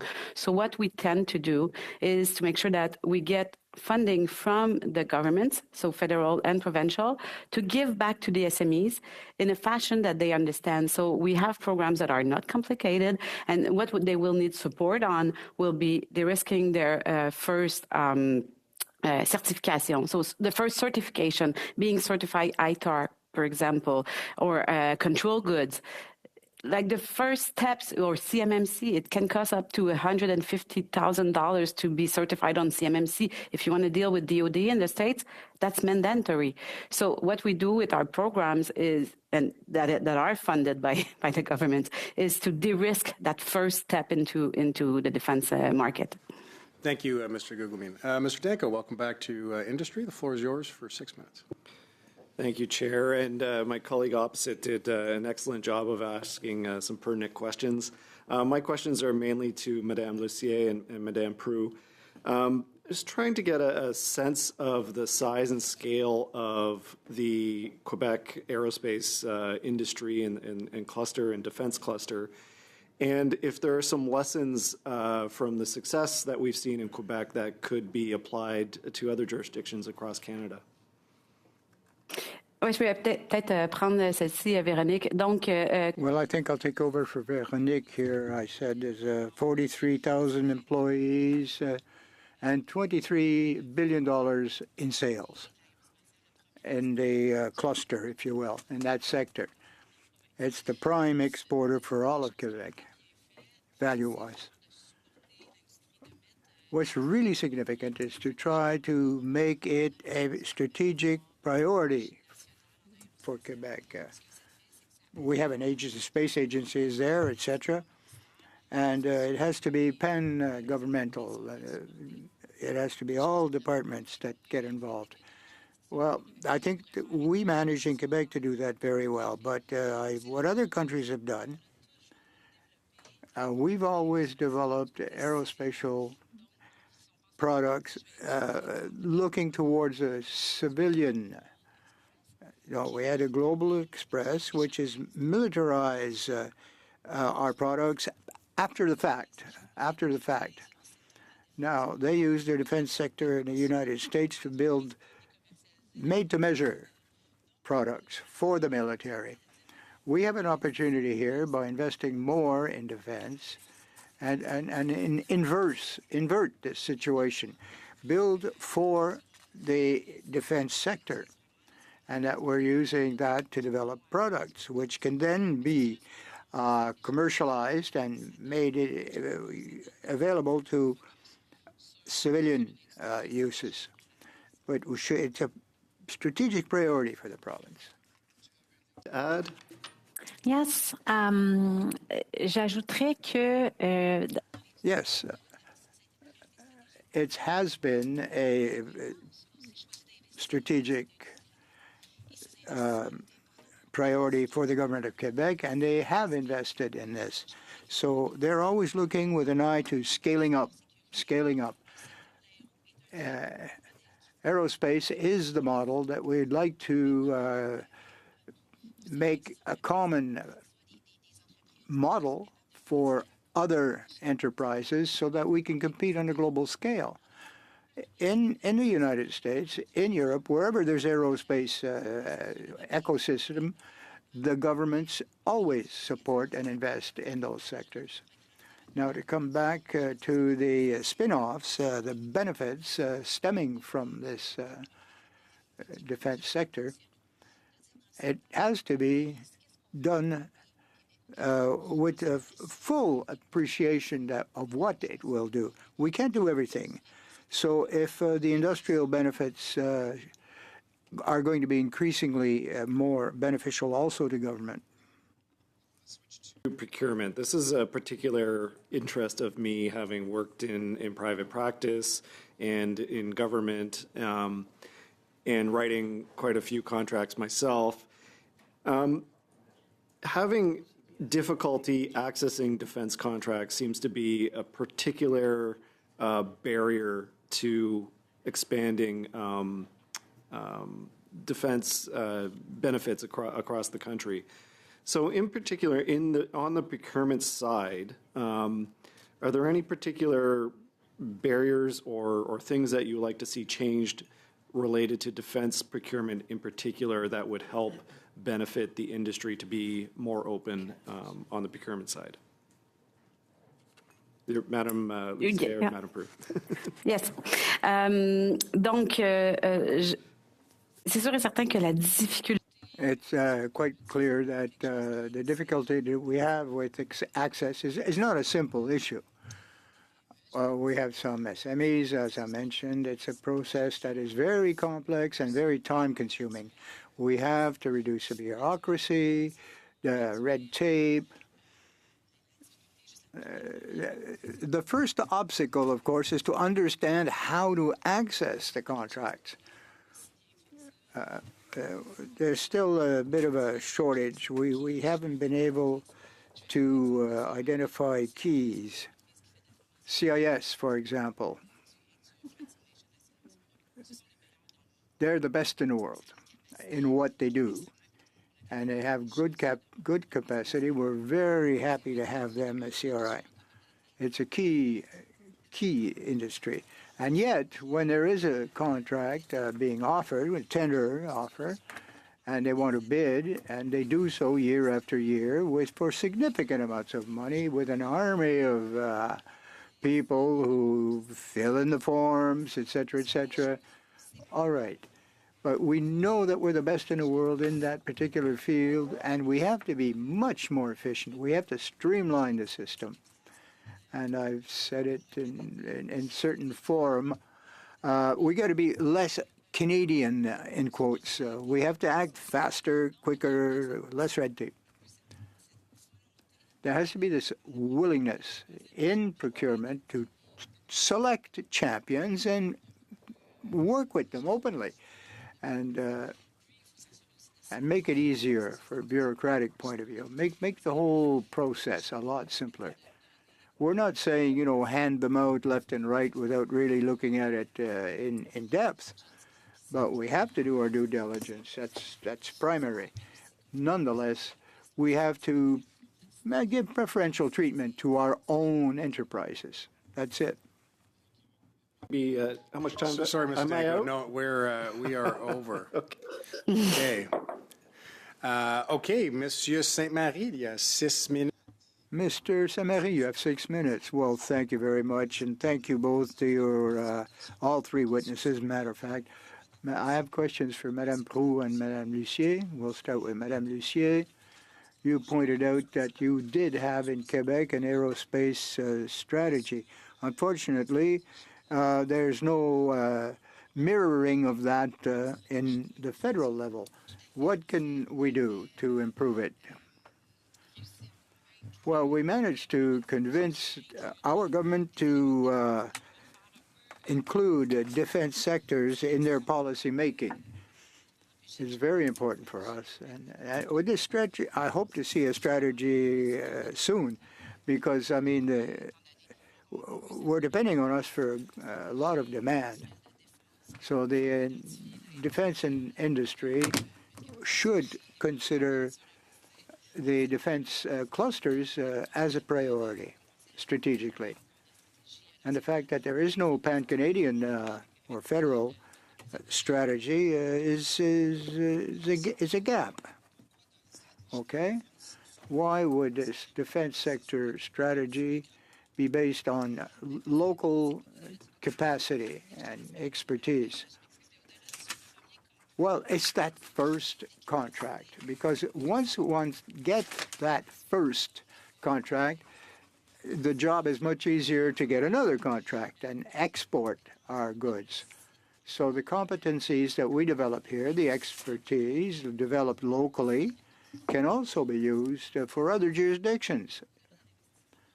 So that first investment give fiscal results, revenues to the government, and nonetheless, the contacts and the contracts will last for years. Some of these contracts can be extended over and over again for 50 years, but for products that we have developed here. And it's a double, triple gain for Canada, for the entire country and for the industry. Thank you. Madame Proulx, would you like to add a few words? Well, what's really important is that the investments that are being made will allow us to develop enterprises to build capacity for years to come. This year, Martin Brassard is a business which was able to scale up on an international way and increase by a huge multiple the benefits, the spin-offs. So we should know which sectors, subsectors, technology, IT, engineering, specialization, these have to be identified and targeted, and they can create products that are innovative and good for export, good for Canada. Okay? In the coalition that you spoke of, the organization, that we should prioritize it in the strategy. Can you explain that a bit? Well, I'll start. Malini will wrap it up. Everywhere in the world, elsewhere, if we look at the U.S. or France, defense, the defense sector works hand in fist with the government. Now, rather than starting from a specific product, because our entire field of defense production is not large in Canada, often when you set out the criteria for the contract, you're looking at something that is not being produced here today. But if you were to make it a priority, we would be building aircraft for military purposes rather than civilian. We can also be take a lead from the UK, for example. The British have changed their supply chain. They need to buy products from the Americans or others. So they are requesting of the OEM, the original equipment manufacturer, from the set-go, some fighter platforms, for example, for purchase of 16 or 24 aircraft, fighter jets, they overbuild and they attempt to sell them in other jurisdictions to other countries. And it benefits the whole defense and security sector or industry. Right now, you have to buy a very specific product because that's what we need. Now we can ensure that there's more Canadian content. We can't build the entirety of a specific fighter jet, but we can actually improve our percentage of the material that's Canadian. Okay, and what do you think? How we can improve the amount of Canadian content in this sector? Well, we have to give priority to it, as do the Americans, as do the Europeans. Take a look, and in fact, target a preferential among the champions who can produce. Well, thank you very much. The floor is yours for 5 minutes. Thank you, Mr. Chair, and thank you to our witnesses for your testimony. Ms. Lucier, I would like to begin with you. In March, in the Montreal Gazette, you were quoted as saying that even before the tariffs, there was a climate of uncertainty that was slowing investment in Canada. How much responsibility does the government bear for creating this climate of uncertainty and lower investment in Canada, and how does the prolonged uncertainty affect Canada's defense industry and Aero Montreal? Je ne crois pas que c'est le gouvernement spécifiquement qui est responsable de créer l'incertitude, mais plutôt c'est la situation géopolitique. Donc, I don't believe that it's the government that's responsible for that. It's geopolitics and certain trends that are occurring, but the government didn't create that. It's a reality out there on a global scale.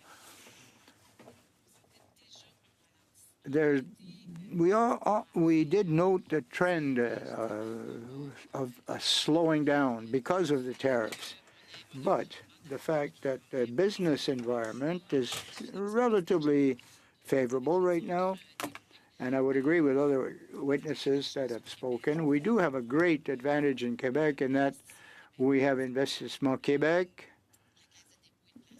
We have the trusts and credit agencies. They're all there participating and investing. But for aerospace, it's one of the first sectors that feels the pain when there are more competition internationally. After COVID, we've demonstrated quite clearly that everything slowed down for a year for the number of flights outbound, inbound, etc. But we managed to make it up. Thank you. And another question, a little bit of a follow-up question here. As you know, we had L3 Harris here at committee speaking to these same issues on procurement. They have a fighter aircraft depot in Mirabel, Quebec, where much of our RCAF fleet is being currently maintained, and they employ many high-skilled Quebecers. L3 Harris has also identified that they are a strategic partner in the F-35 procurement, and it looks as though if everything comes through the way initially it was discussed, that there would be a regional repair center for the F-35, which means that there would be a lot of F-35s coming into Mirabel as a regional repair center, not just our own country's F-35s, but coming from other countries. So what would be the impact on the Quebec aerospace industry if the Canadian government fails to follow through on their F-35 purchase commitments? And what are your members saying? Yeah, so I think the L3 Harris was very clear on the impact that not buying the full procurement on the F-35 would have. So they put numbers forward, 1,400 employees, for example. That would be not only, it's not layoff that they're talking about, it's just like maybe less growth into their company. So, but I'm not to comment on specific contracts. The thing is, if they cannot repair and service the F-35, L3 Harris has also the ability to provide the service and the overall on other aircraft. They're doing the F-18 right now in Mirabel. So there's a potential for them to take, yes, the F-35, which was guaranteed, but also if there's another contender, for example, they could also do it with other clients. But for sure, like the maintenance and overall is also an important portion of the Quebec business.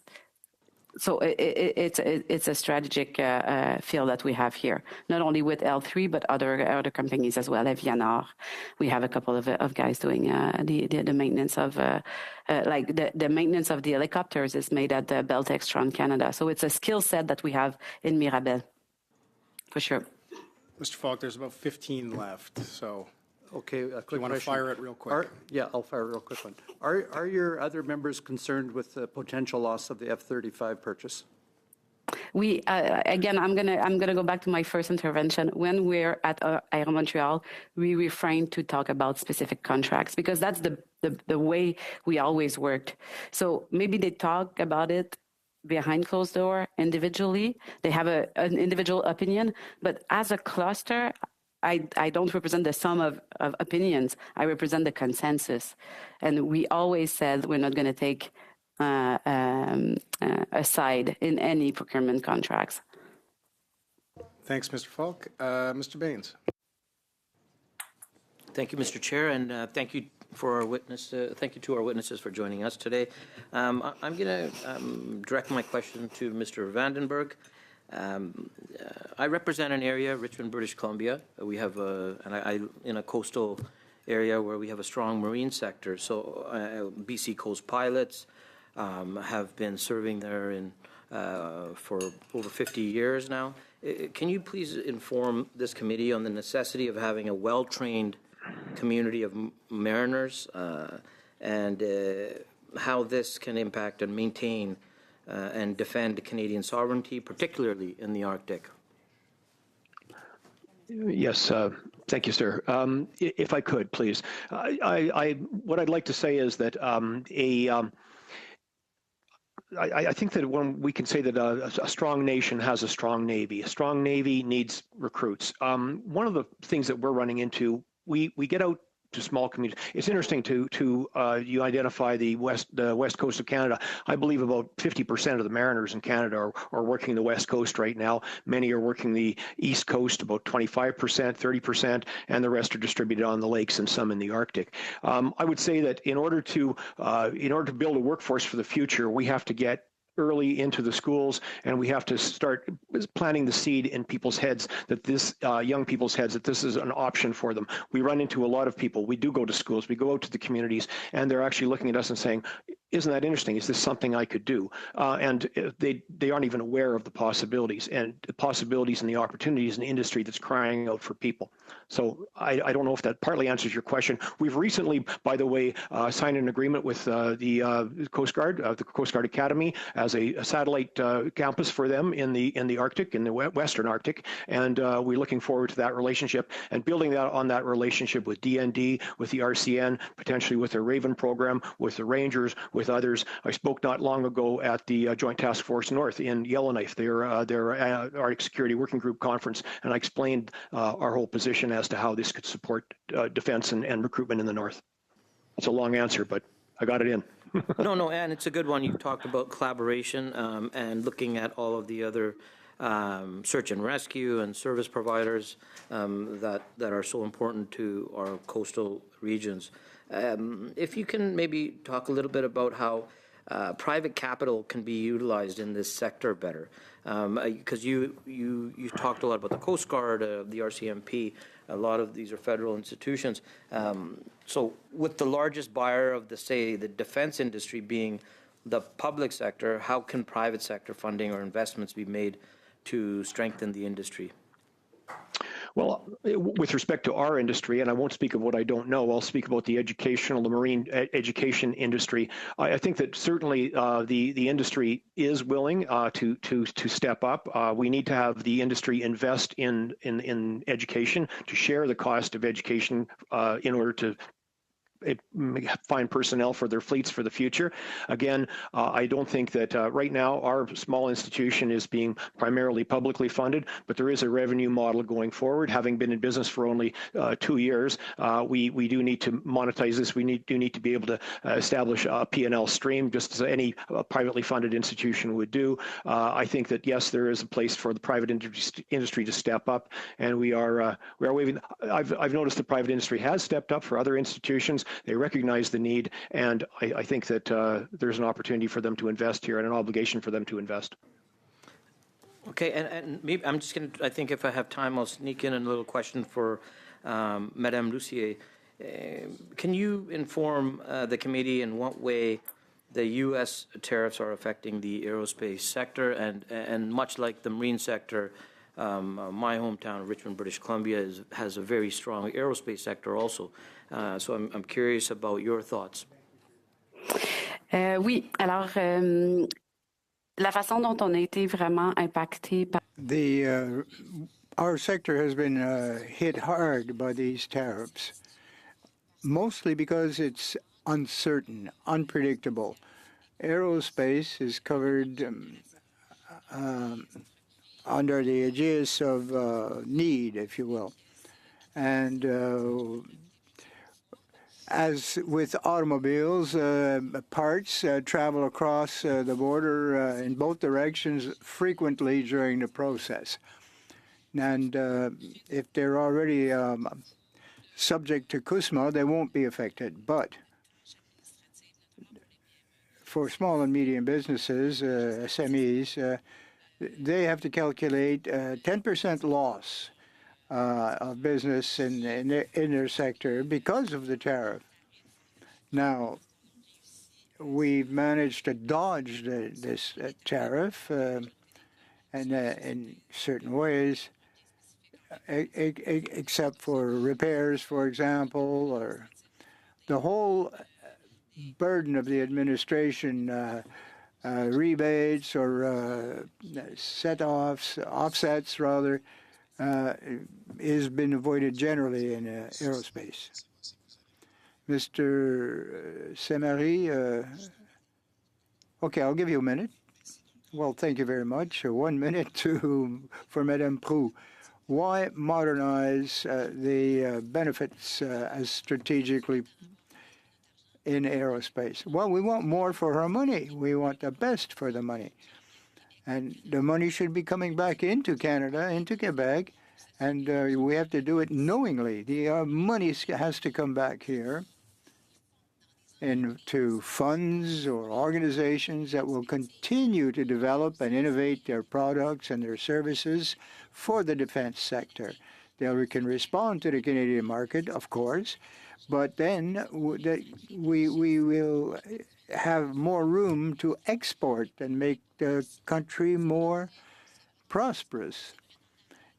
Transport, naval, marine, air.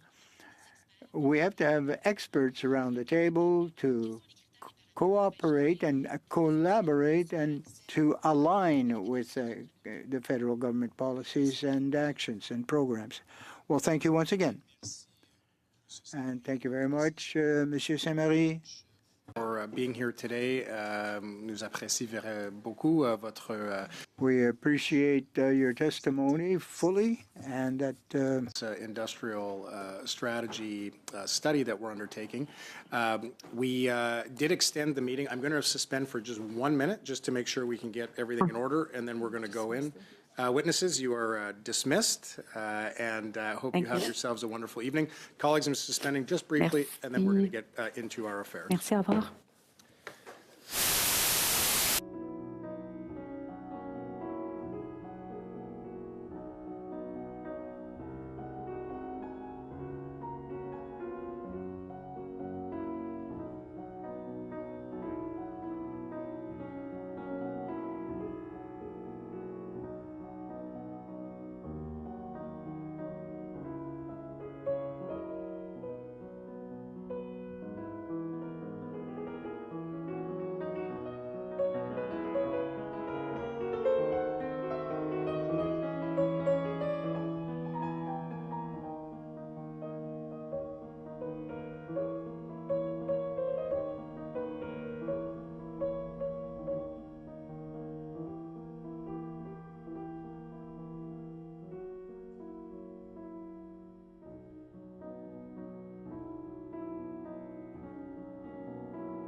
At the end of the meeting, and I appreciate the collaboration because it means that we can effectively and efficiently undertake our study without dipping into time for witnesses. So we're doing all of this in good faith. Madame Dancho, I will recognize you. The floor is yours, as I believe you have a motion or more to present to us. I do. Thank you, Mr. Chair. A very important motion to move and discuss today.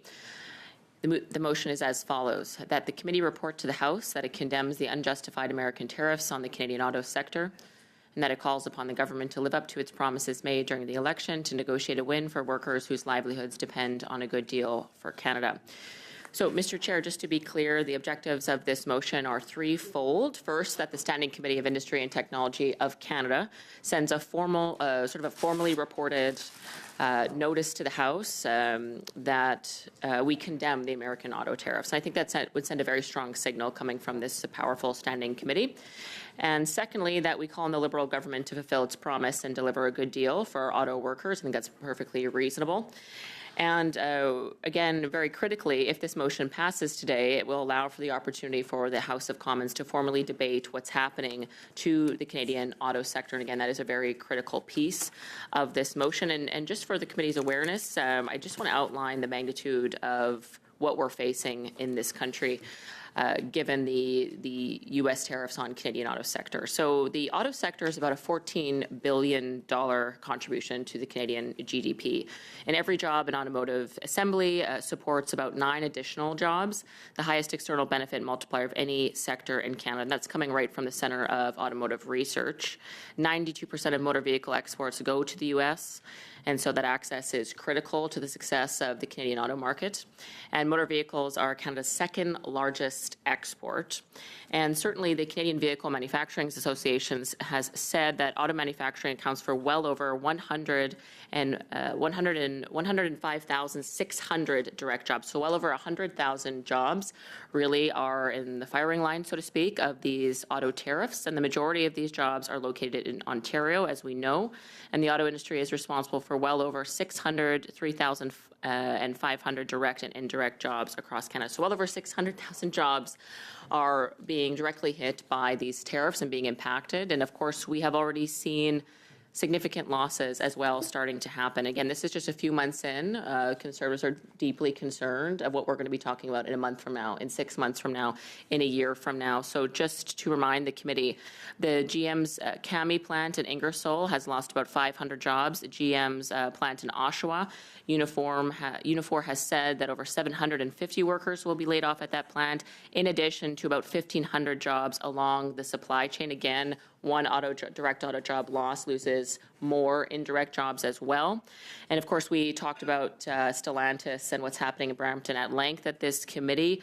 That's 3,000 jobs that have been laid off with no promise of them returning without a good deal in the auto industry from the Liberal government. And of course, as well, Picard Inc. at Sainte-Thérèse in Quebec, a further 725 jobs. So again, every auto sector job directly lost is more indirect jobs that are in the firing line. So we believe as Conservatives that this is a critical motion to put forward to send not only a clear signal to the House of Commons, but across the country that this is where we stand. And further to that, as I said, Mr. Chair, this will provide an opportunity for the House of Commons to debate this and further discuss it. And this, I do find it very surprising that given the job losses and the damage this is doing to the Canadian economy, that this hasn't been debated on the floor of the House of Commons of Canada. So certainly our goal is not only to send a clear message that we support the auto sector and we're calling on the Liberal government to deliver on its promises, but we feel that this is so critical that it must be debated on the floor of the House of Commons, and passing this motion today will provide us that opportunity to have it on the floor. So thank you, Mr. Chair. Thank you, Madame Dancho. Colleagues, just to go over the order that I'm keeping here so that everybody knows, je commence avec Monsieur Saint-Marie. Suivez. I'll start with Mr. Saint-Marie, Metelli, one more, then Mr. Kirkwood, Homewood, and Danko. Madame Borelli. After Mr. Saint-Marie. Mr. Saint-Marie, the floor is yours. Oui, merci. Thank you, Chair. Thank you. I support the motion for reasons of the gravity of the situation, and I'd like to see that we take a look at the Packard situation.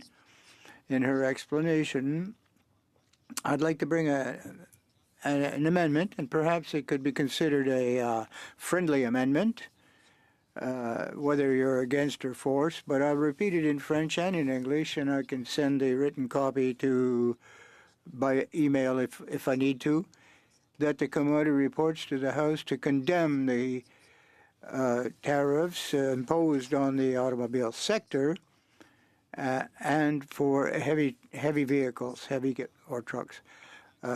In Packard, here it is in English. Au secteur, on ajoute and that vehicles. Donc, j'espère que ce sera. We would add and that of heavy vehicles in the text currently. Did you send a copy of this amendment or to the clerk, or no? Not yet. Not yet. I'm going to do it right now, and I'll send it to the clerk. No, well, we're not going to take a break or for that, but to me, so you'll correct me if I'm wrong, but essentially the motion would now read that the committee report to the House that it condemns the unjustified American tariffs on the Canadian auto sector and that of heavy vehicles, comma, the rest remains the same. Alors, vous avez seulement ajouté et à celui des véhicules lourds. Okay, so I think we have to pause on this particular note, but please note that we now have an amendment that's been proposed, which means that we are speaking to the amendment, or we are... Monsieur le Président, appel au règlement. Point of order. I ask that this would be a friendly amendment, if the mover of the motion would agree to that, of course. Well, yes, of course, but if there isn't, we will have to vote, so... Are we okay to accept the language in the amendment? Ms. Borelli, if you're wishing to speak to the amendment, then I'll give you the floor. But if you're just reminding me that you're next in the speaking order, I'll get to you when we get to that. Is this on the amendment? Thank you. No. Okay, then don't worry, I've got you next. Okay, colleagues, is there anybody that wishes to speak to the amendment? Okay. Is there anyone opposed? Do we need to call a vote, or are we agreeing to accept the amendment? Remember, we're not voting on the motion, we're voting on the amendment. Okay, looks like we've got agreement on this, so we will resume debate on the motion presented by Madame Danjo as amended by Monsieur Saint-Marie, having added those words that I read into the record a moment ago. Ms. Borelli, Monsieur Saint-Marie, vous avez fini ou vous voulez continuer? No, I'm finished. That's fine. Good. No need to go on. Madame Barrosi, Madame.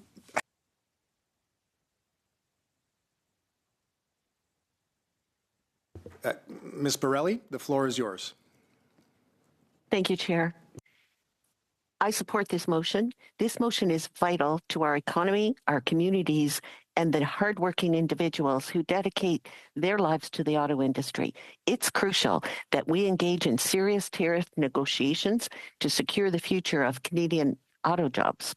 The Prime Minister made a promise, a commitment to support those whose livelihoods depend on our automotive sector.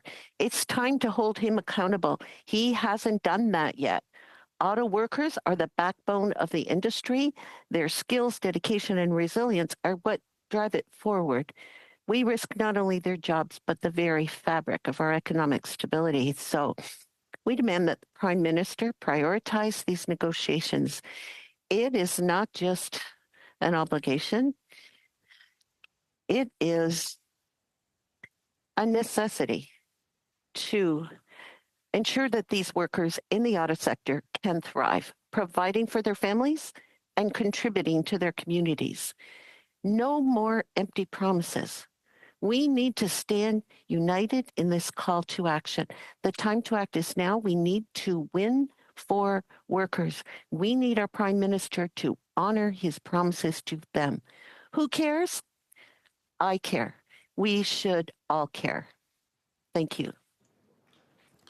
Okay, thank you, Ms. Borelli. Mr. Guglielmin, the floor is yours.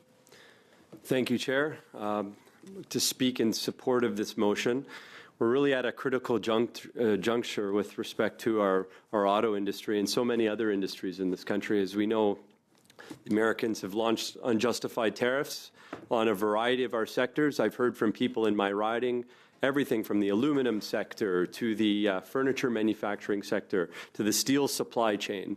One by one, these companies are suffering at an alarming rate. Some companies have even told me that for their American products, the products that they export to the U.S., they're now at the point where they need to consider opening up facilities inside the United States. We've heard the consequences very sharply here at Industry Committee when we had our emergency debate on the auto sector.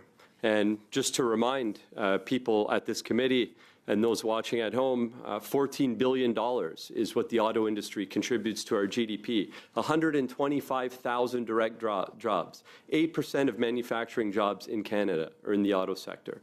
Every job at an automotive assembly plant supports 9 additional jobs, the highest external benefit multiplier of any sector in Canada.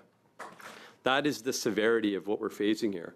We've seen GM, for instance, threaten 1,200 workers from their Ingersoll plant. We've seen GM invest $4 billion in the U.S., being forced to drive money there because of these unjustified tariffs.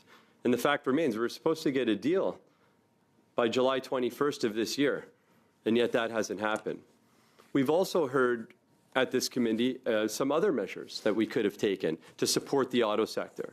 In fact, some auto executives have said there's one thing that the government could do right now to support the auto sector, and that is to remove the EV mandate. I asked some of the members of the auto team, Hugh Williams, for instance, directly about the EV mandates and about how it impacts our competitiveness. And his response to my question is, and I quote, "I would absolutely say the EV mandate makes us less competitive, and not just domestically. It makes us less attractive for investment." And how about Brian Kingston from the Canadian Vehicle Manufacturers Association?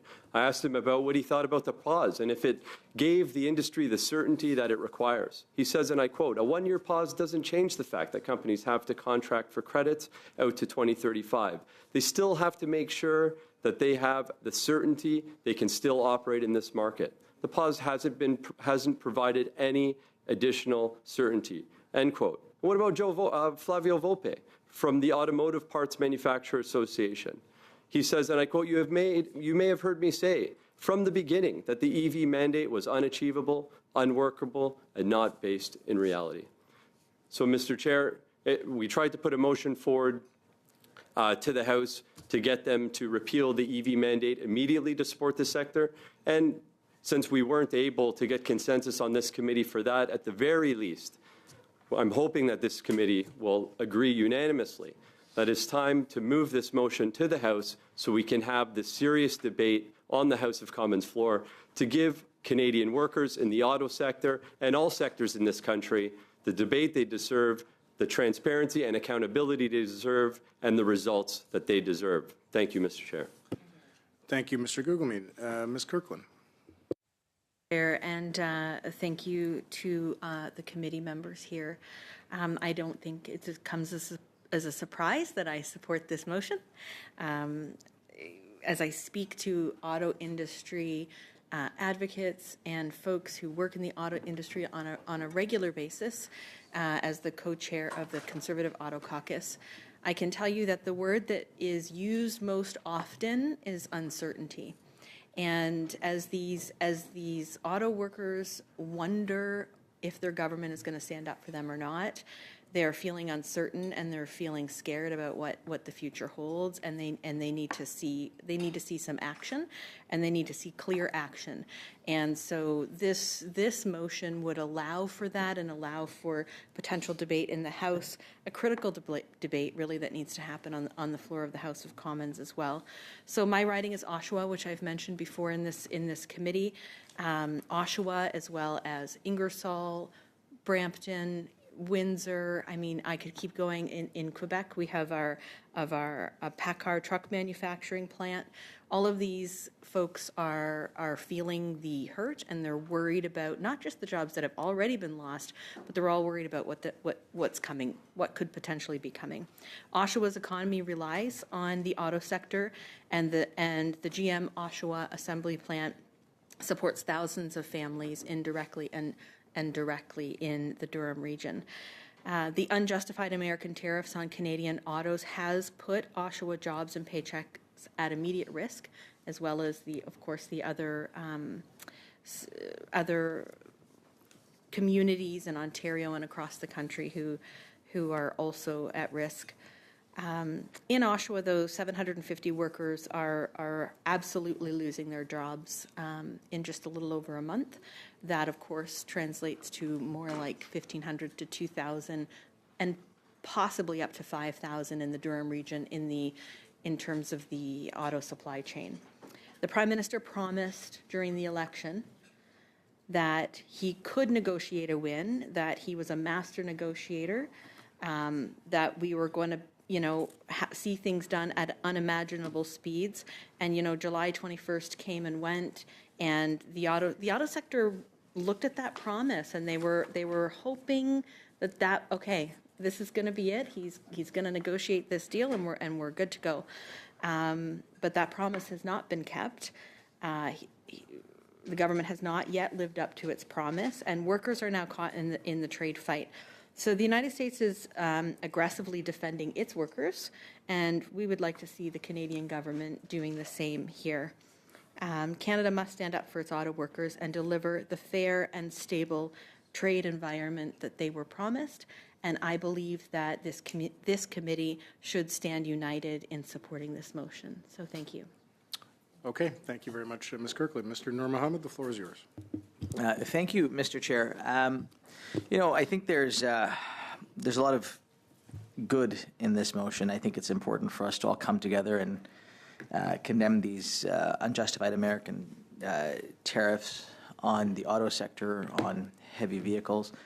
As a British Columbian, I am disappointed to see that the softwood lumber industry isn't in this motion, and I wonder if we might consider amending it to include softwood lumber, steel, and aluminum, which affects all of us, and I think would send a very, very strong message that we are, as the member on the screen earlier said we have to work together. So if there's an opportunity for us to work together on amendments that would obviously, and I'm happy to, in fact, what I will do now is I will suggest an amendment, and how we are able to do this, I don't know if it will be considered as friendly, but if not, we can find other ways. But, I would propose including after sector steel and aluminum industries and softwood lumber industries, that it calls upon the government to live up to its promise made during the election to negotiate a win, and that its Majesty's loyal opposition live up to its commitment that we, quote, need to work together in order for the government to take a deal down the spirit of taking a Team Canada approach for the workers whose livelihoods depend on a good deal for Canada.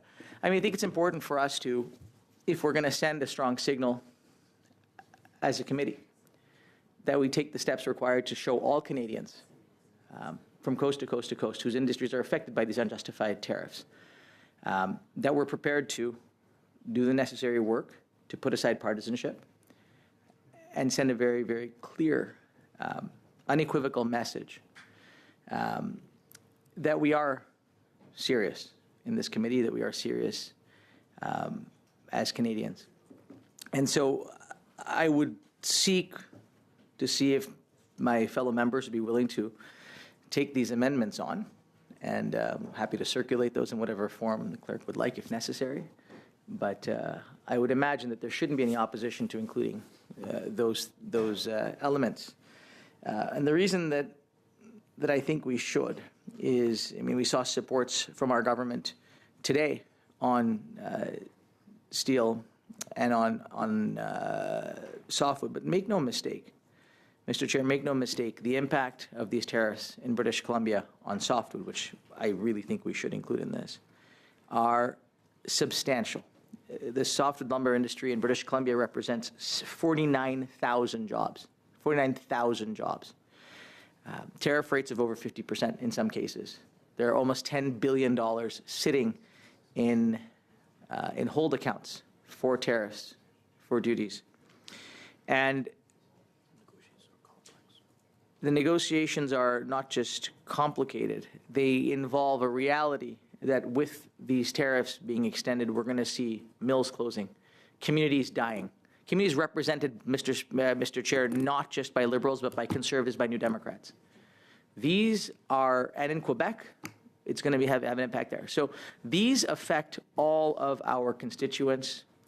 25% of the jobs out of softwood in British Columbia, Mr. Chair, are in the Lower Mainland, in many of the ridings that are represented in the ridings represented by myself and my colleague from Stevenson, Richmond East.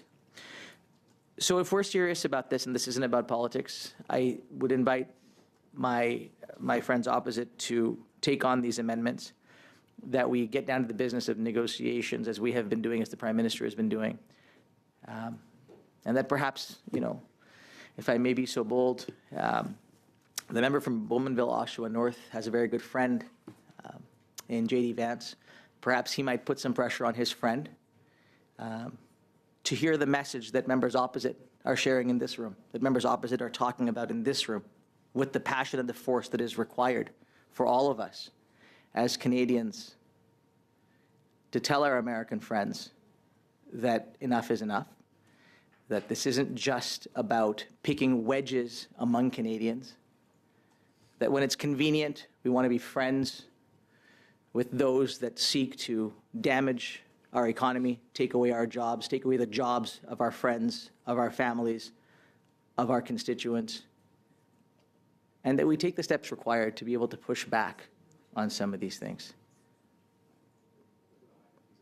So on that basis, Mr. Chair, I'd like to move that amendment that I have just spoken to, and I look forward to positive reception from my colleagues opposite. Yeah, so colleagues, here's the situation we find ourselves in. We have an amendment that has been moved because of the substance of the amendment, which I don't think has yet, Mr. Noor Mohammed, you'll correct me if I'm wrong, been provided to the clerk in both languages, which is going to take us a little bit of time to process, unless we've got unanimous consent that we don't need to do that. I see Monsieur Saint-Marie saying no, meaning that we do need time for the translation of those documents, and we're a few minutes away from the time that we have allocated.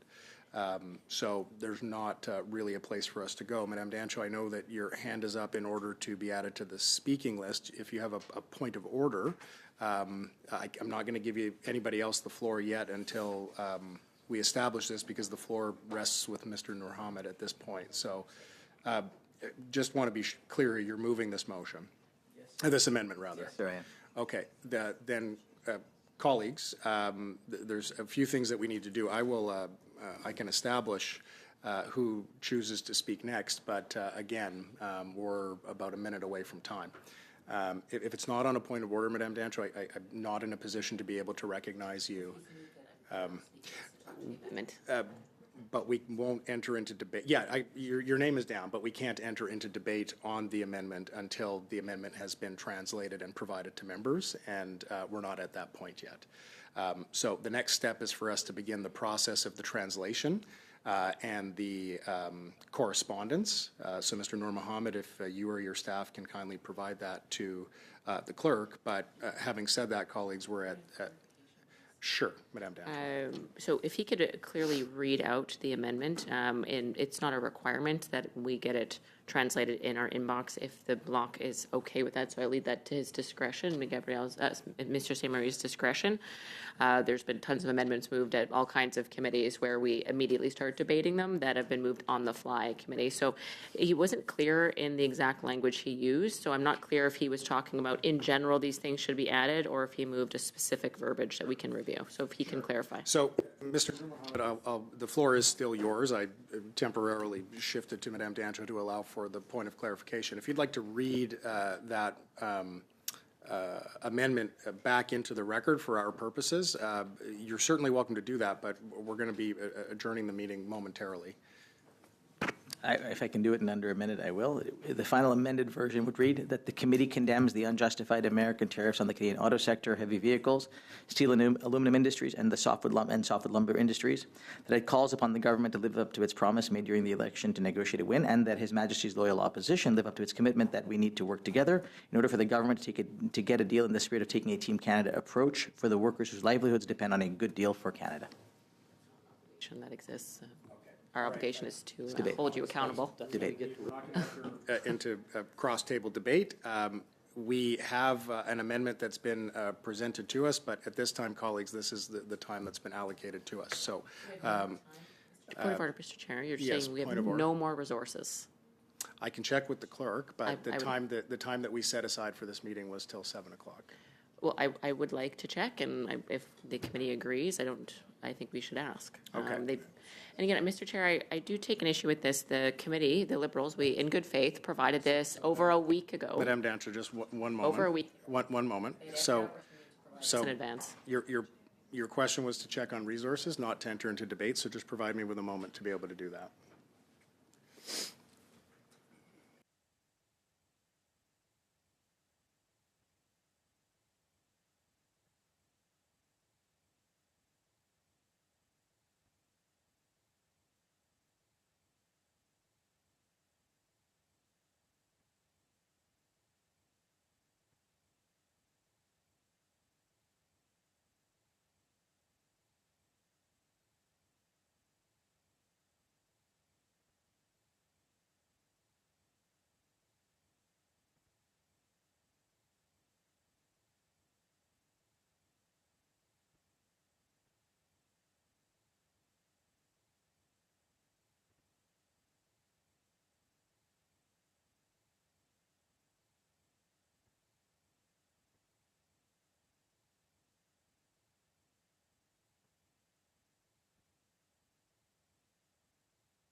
I don't have audio.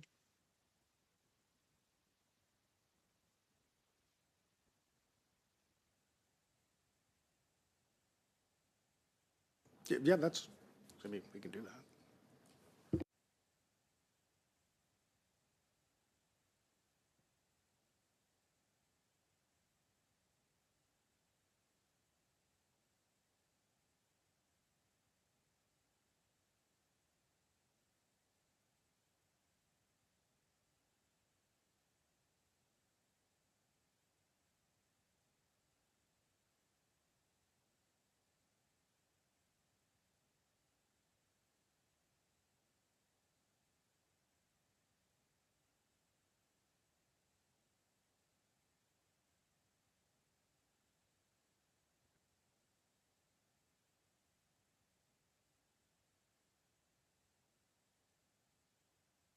Okay, colleagues, I'm going to move to adjourn the meeting. We don't have the additional resources at the moment. Thank you.